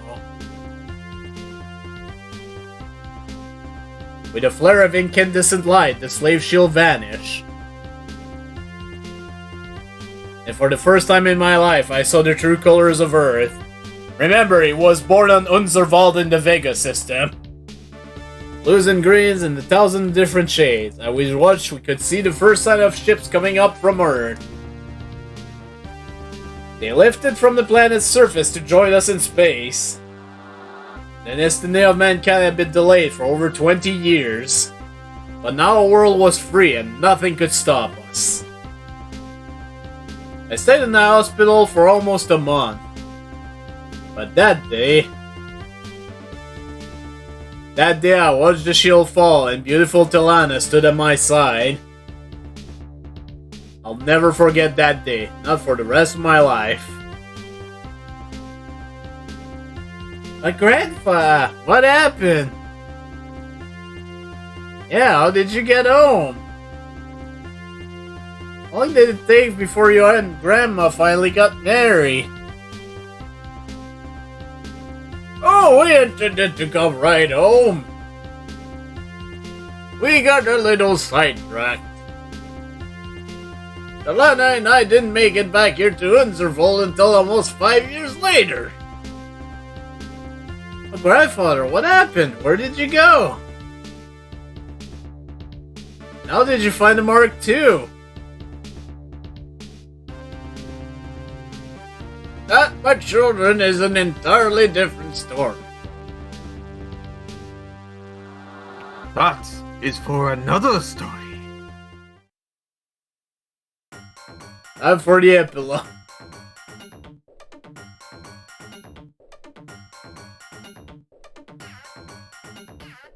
Yeah, because there is a Star Control 3, but it doesn't follow it's not a follow-up this story. I can tell you that much. I've actually looked at a playthrough of Star Control 3 and wow, it's completely different. It's really strange. Then again, I think it's another case of the original team working on this game was not there anymore. Also, here's the Dinyari.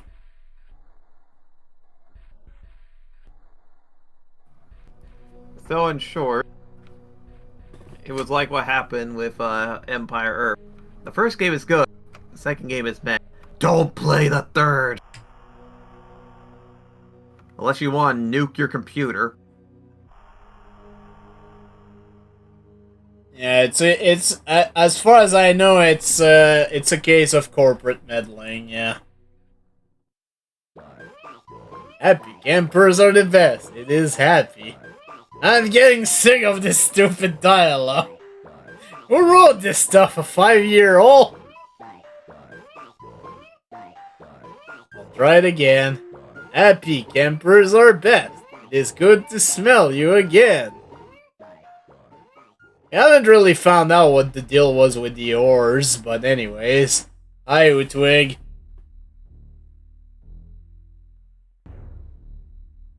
Just perfect.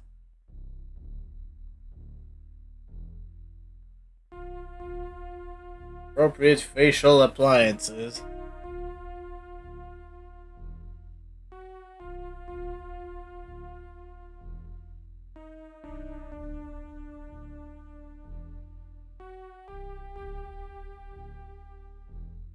Oh, she leaps with the Ultron all high.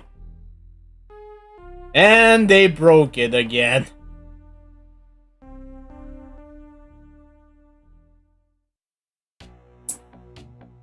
Hydra Dash.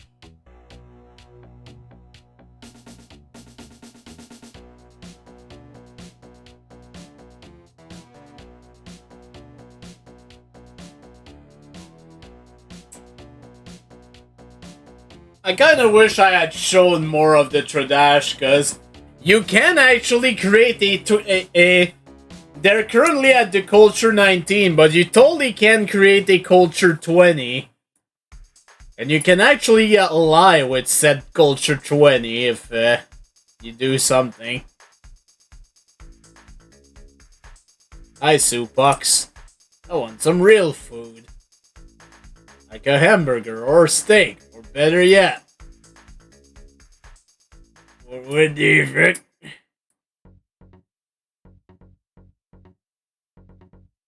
Hi, Talana.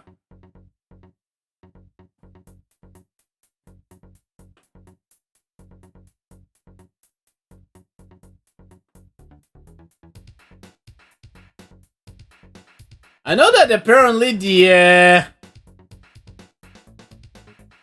I think it might have been Activision, because I think they absorbed Toys for Bob, if I remember right.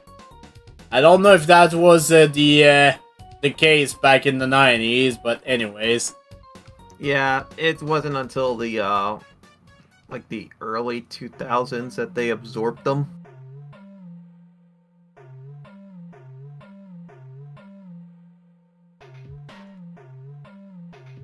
I know that one of the persons that was responsible for releasing this version of the game, the open source version, I believe one of them is actually currently working on a true sequel.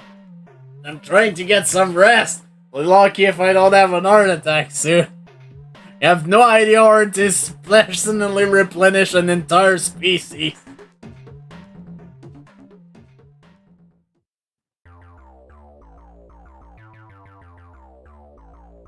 Hi, Peconk.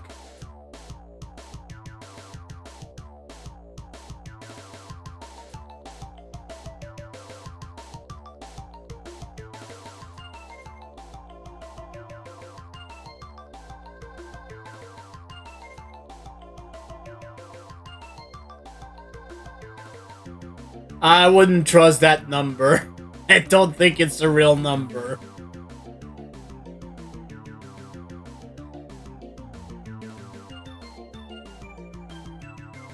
And even if it is, I wouldn't trust it.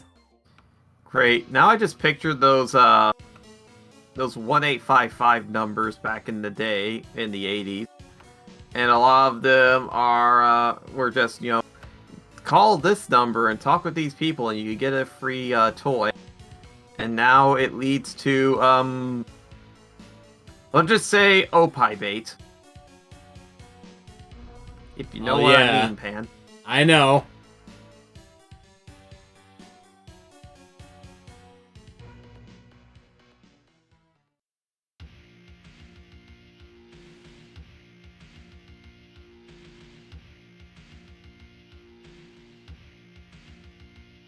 Fucking Drooge.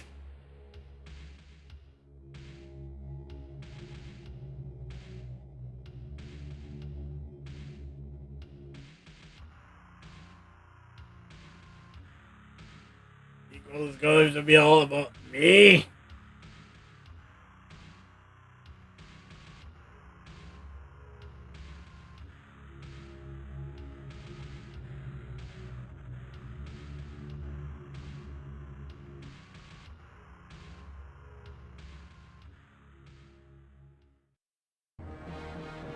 Blah, blah, blah. Mary had a little lamb. I like to old fuzzy little animal and give them huggy woogie.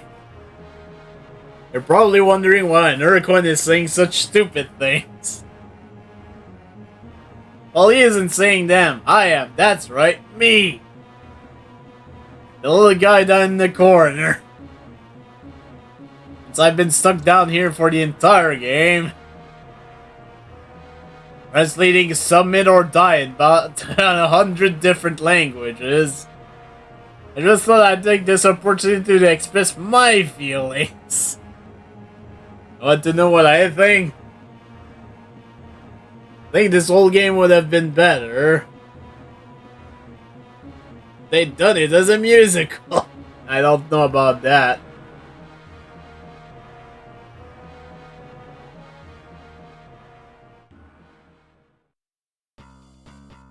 Oh hey, it's the Vox.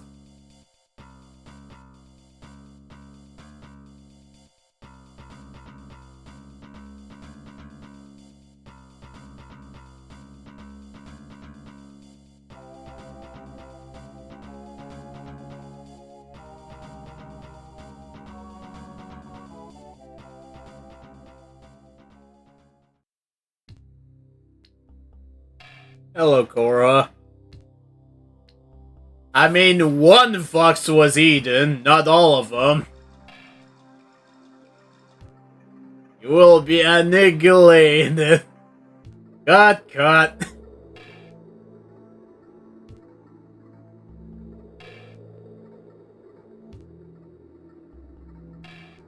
Oh, what's the use? I give up.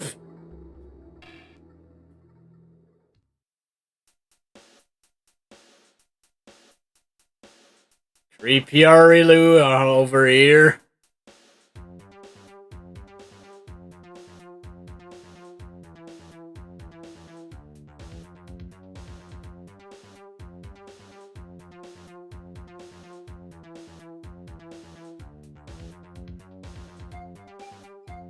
Totally not creepy, by the way. And yeah. That is the Ur-Quan Masters. I still remember the first time I heard about this game actually was it was Grimmett actually playing that. That was almost 10 years ago. If not more.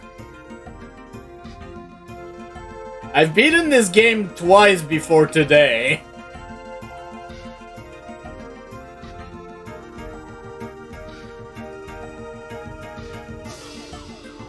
I do quite enjoy this game. It has a bit of a bit of frustrating moments, but you know.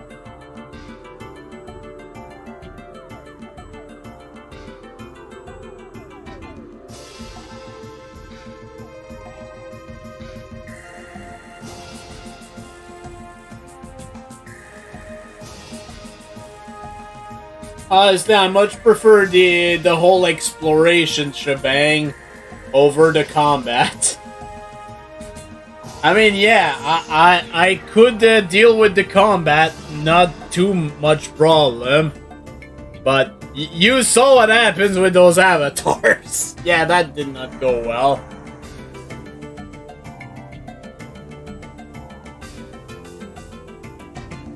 Yeah, that's the thing.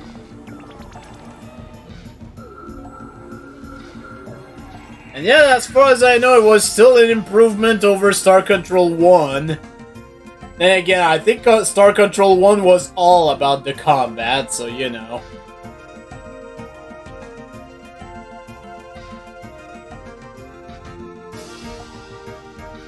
I do like that this game added the whole exploration stuff.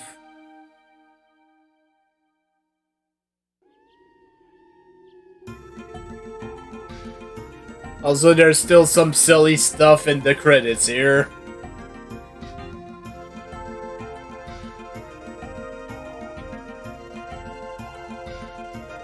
I wanna say we're actually close to the end there. The end.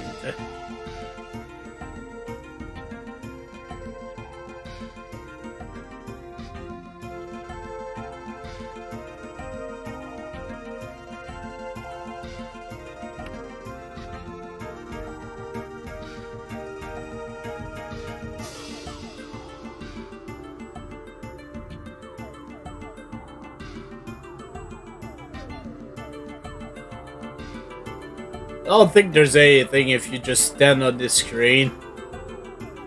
I'll wait a few seconds before pressing a button.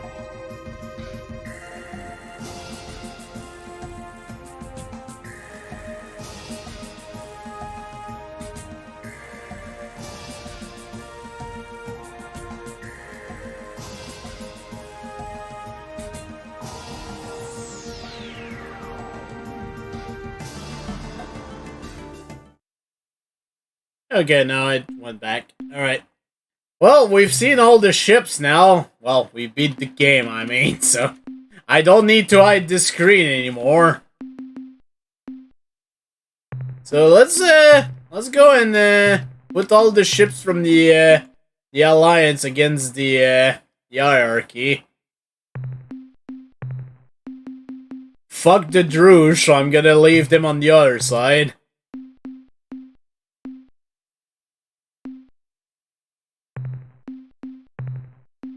Technically, we haven't seen the Chinjesu and the Murderer, but their ship does not show up in the actual game itself, so, you know.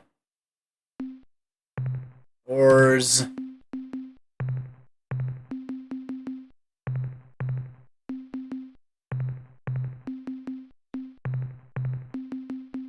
Oh yeah, the Siren Penetrator. Here it is. That's the name of the ship. So yeah, even though the Tradash and the Omega, you can have their ship, I'm gonna leave them on the other side.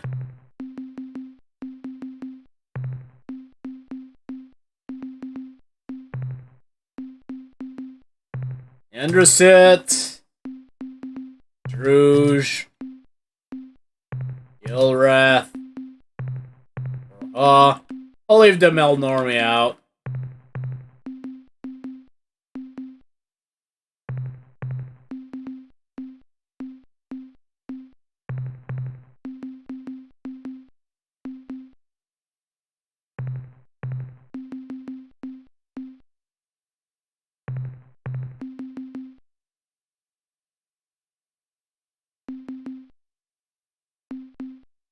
Alright, fine, I'll add the Melnorme just to balance it out a little bit.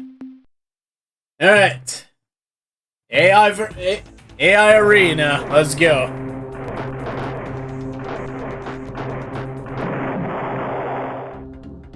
Also, the Utwig is a really good ship. It really is. If you're able to control it properly, which the AI certainly is.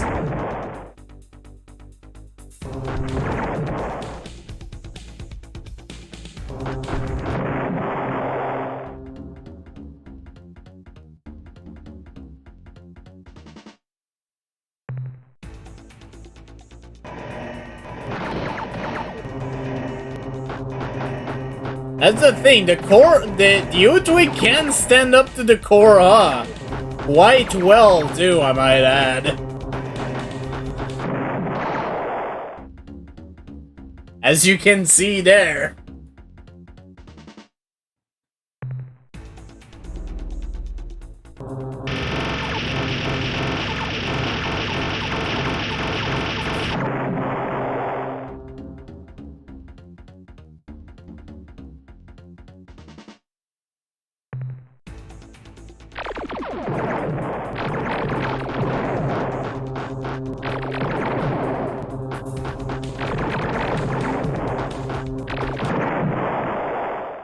Jesus, is the Utwig gonna solo the entire thing? I mean, yeah, they only have one crew left, but still.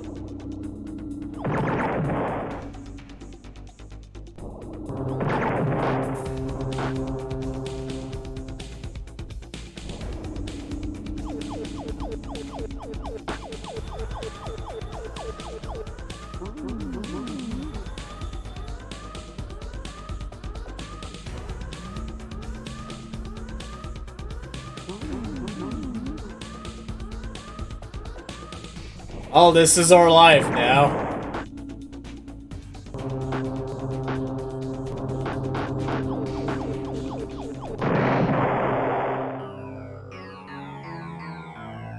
Wow, he actually got defeated by the Mycon. Here's the Chinjetsu ship. which you do not see in game, but it is there. I know that in the original Star Control, it's one of the best ships that you can use on the Alliance side.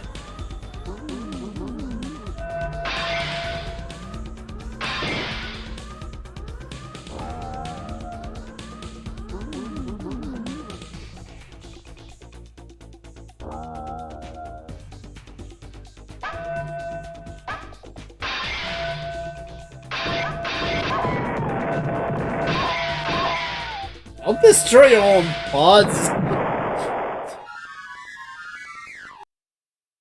Also, yeah, they do have a weird theme when they win.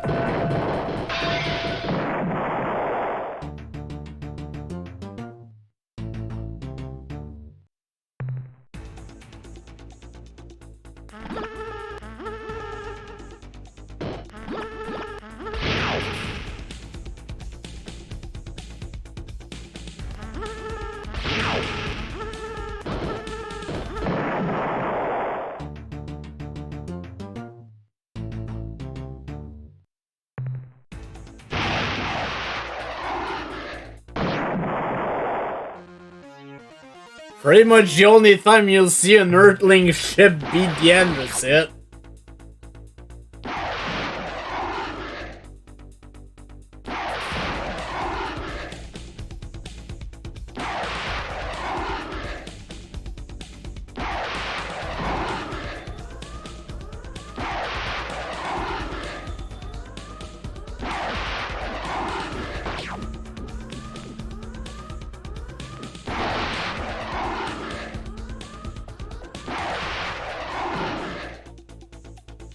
I'd actually win this. Wow.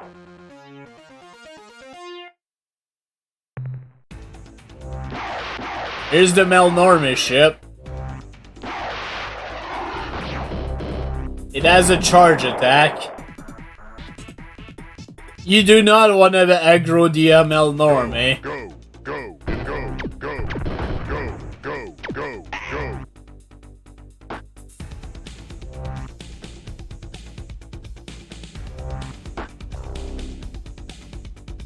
They missed their charge.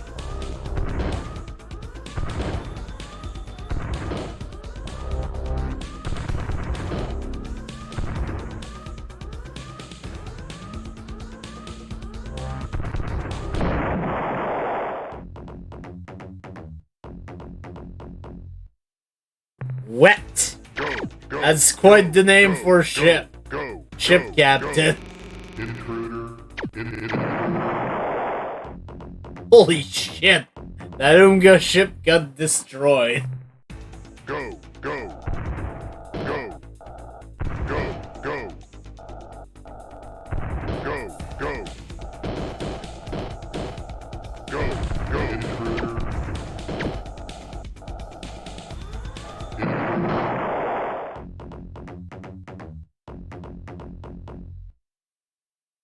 What brings home the victory?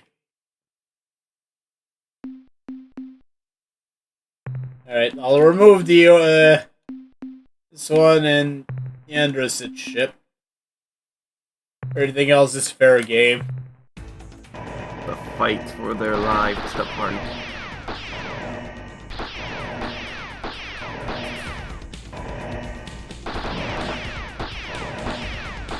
To be fair, the Arielu ship is not that bad because it's not affected by gravity, if I remember right.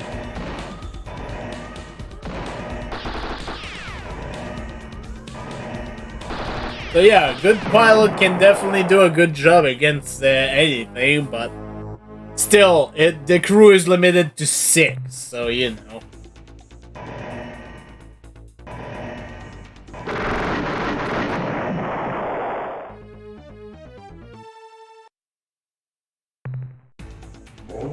Launch, fire.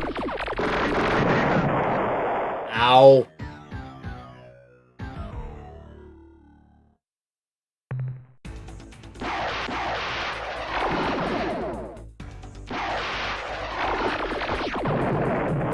Yeah, that's not gonna end well.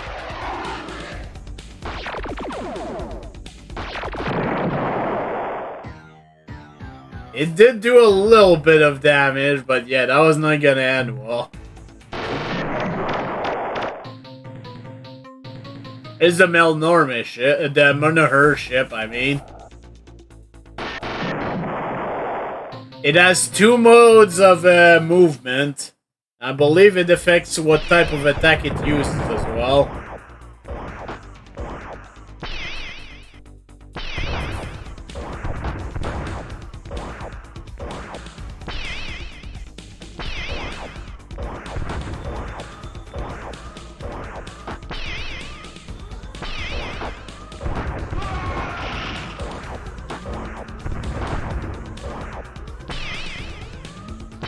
There goes the Drush killing their crew. That's the weird part. If they don't kill their crew, their battery recharges so slowly that they're gonna be out of commission for quite a while.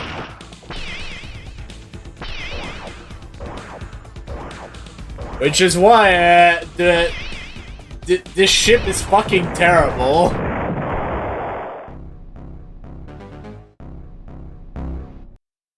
I mean, yeah, they did it there, but it's still a bad ship.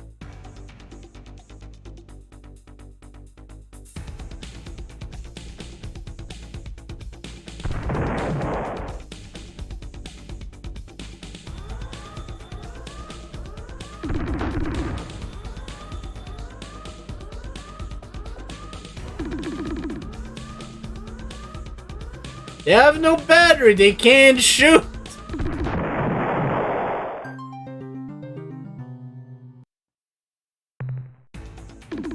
Oh god, the Vox. Unfortunately, the Suplex not really a good matchup against the Vox.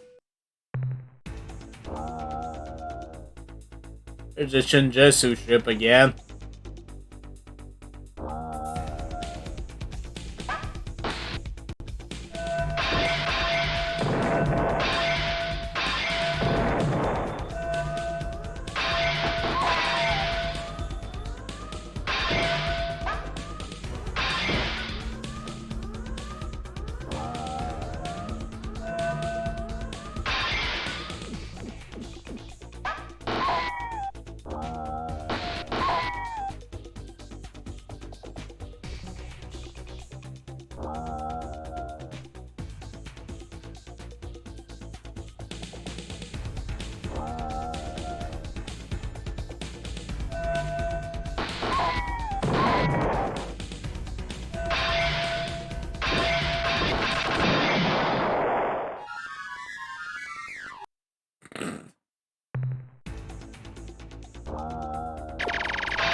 I'm actually surprised they won.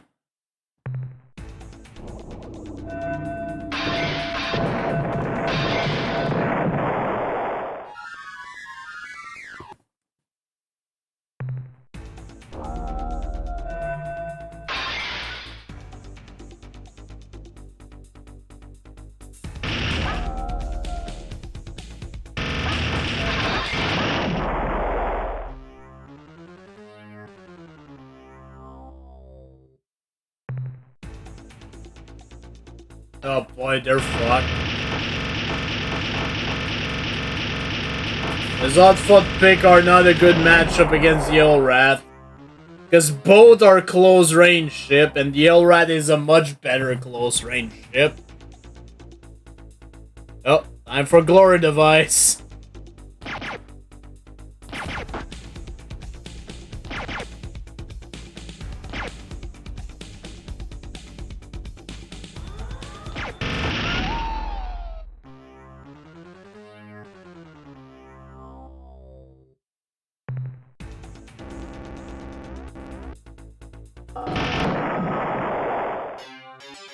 Now here's how you're supposed to control the Avatar ship. If you're good at the game, you do this.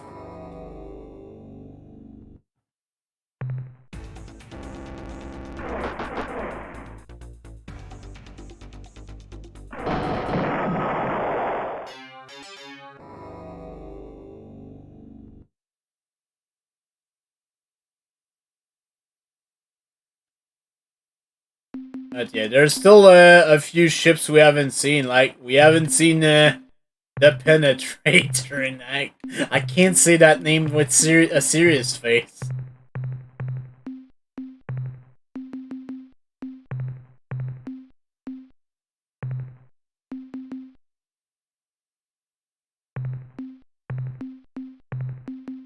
You know what? Let's have the fight that was happening while we were doing other stuff. The Siren versus the Mycon. I'll actually bring a few of them because, yeah.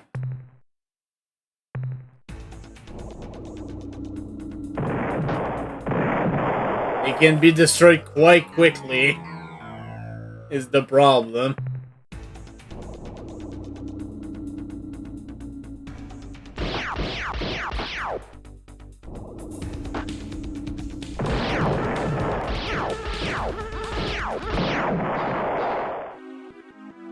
But yeah, essentially what the Siren ship can do is actually steal the enemy's crew. Which is an interesting concept.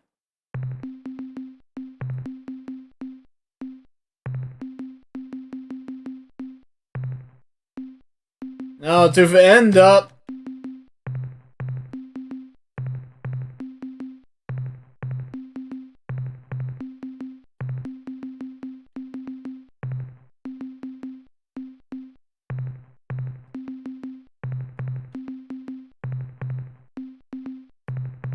Here's how that fight should have gone.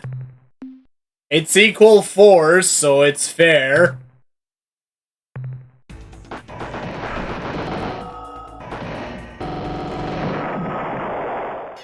See, this is what happens when a good commander actually controls this goddamn ship.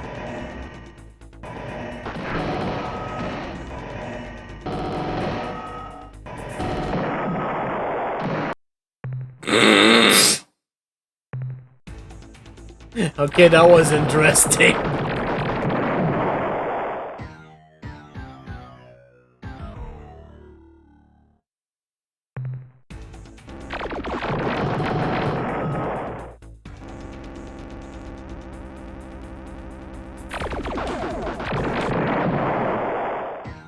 The frick are you doing? You're doing so good!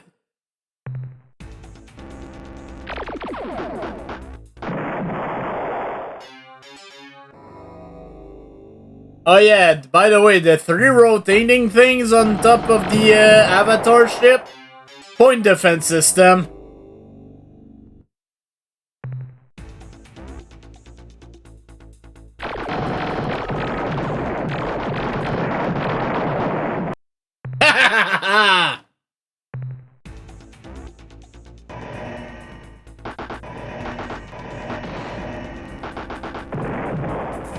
Yeah, get Kong by the planet, fucko!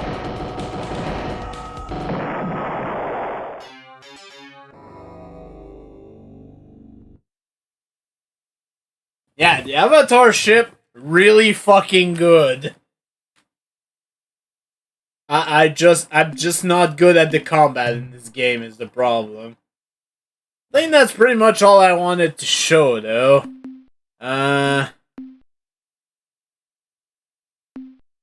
Yeah, I don't think there's any other ship I really want to show here. But yeah, of the original Alliance, actually, I think it is something that's available.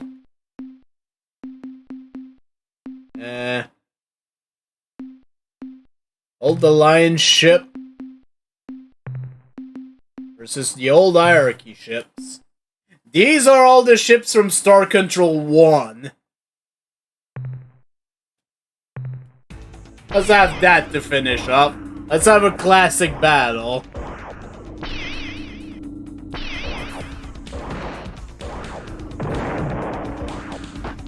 And yes, the Mycon can indeed shoot themselves.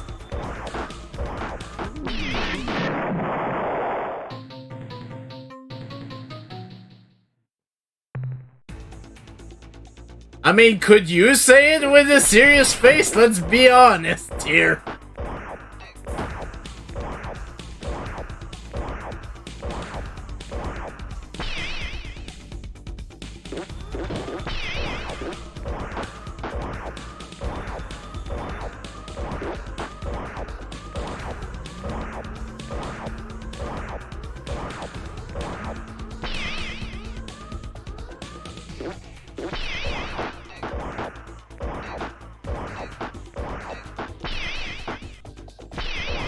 Probably, the Spotty is a good matchup to the Murner ship.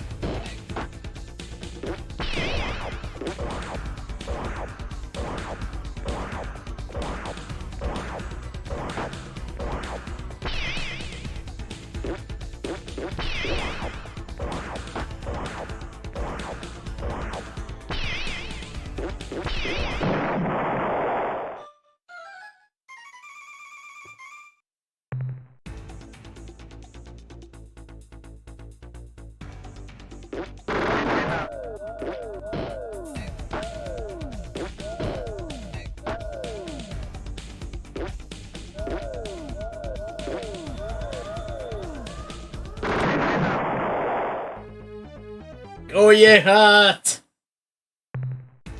Launch fighters.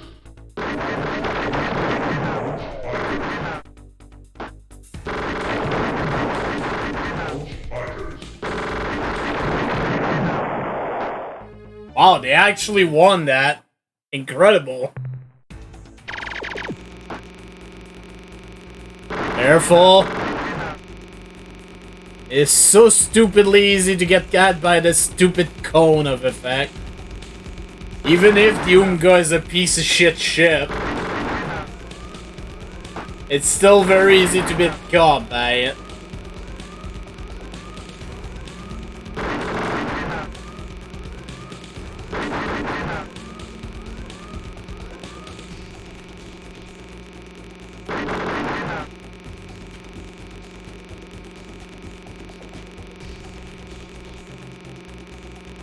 And yet, yes, that sound is grating. And they will never, ever stop. Because that's just how the AI works.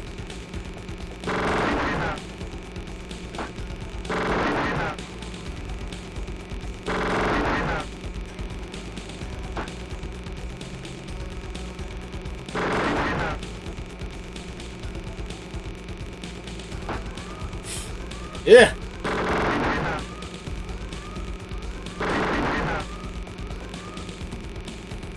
Gotten close to a few times of getting hit there.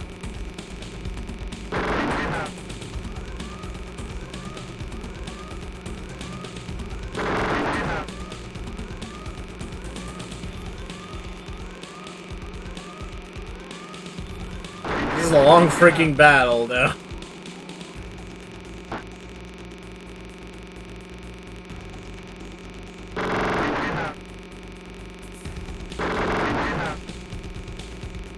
Because unfortunately the Umga turned faster than the Yehat can move, so nothing's happening. Right now it's kind of a stalemate.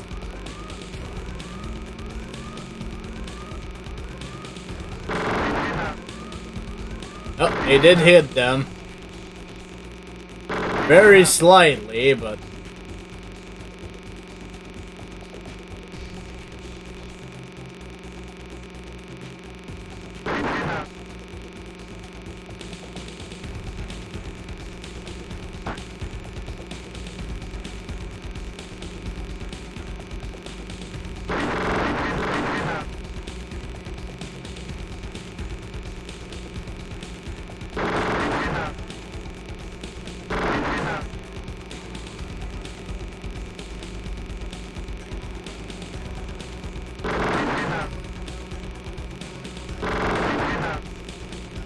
Oh god! Cutting it close!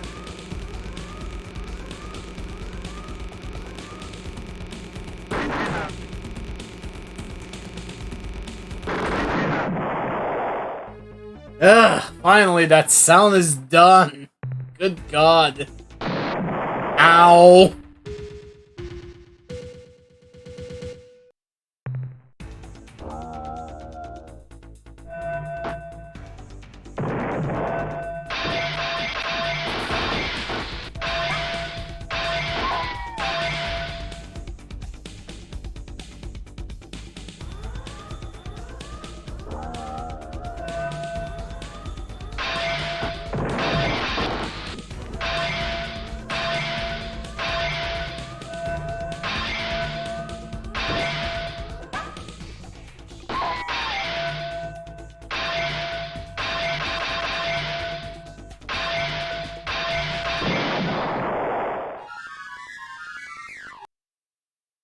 Jesu victorious. And then the fucking Androsit.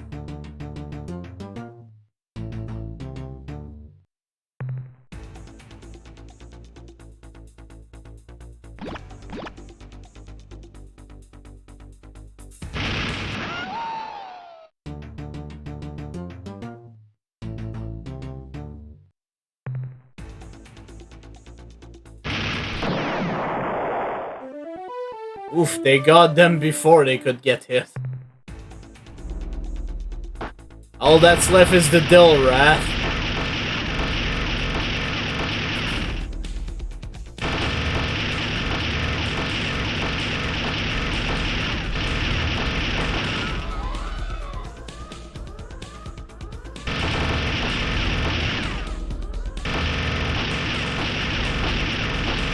Yeah, Super Melee is essentially the only way you can control ships that are not of factions that you can recruit.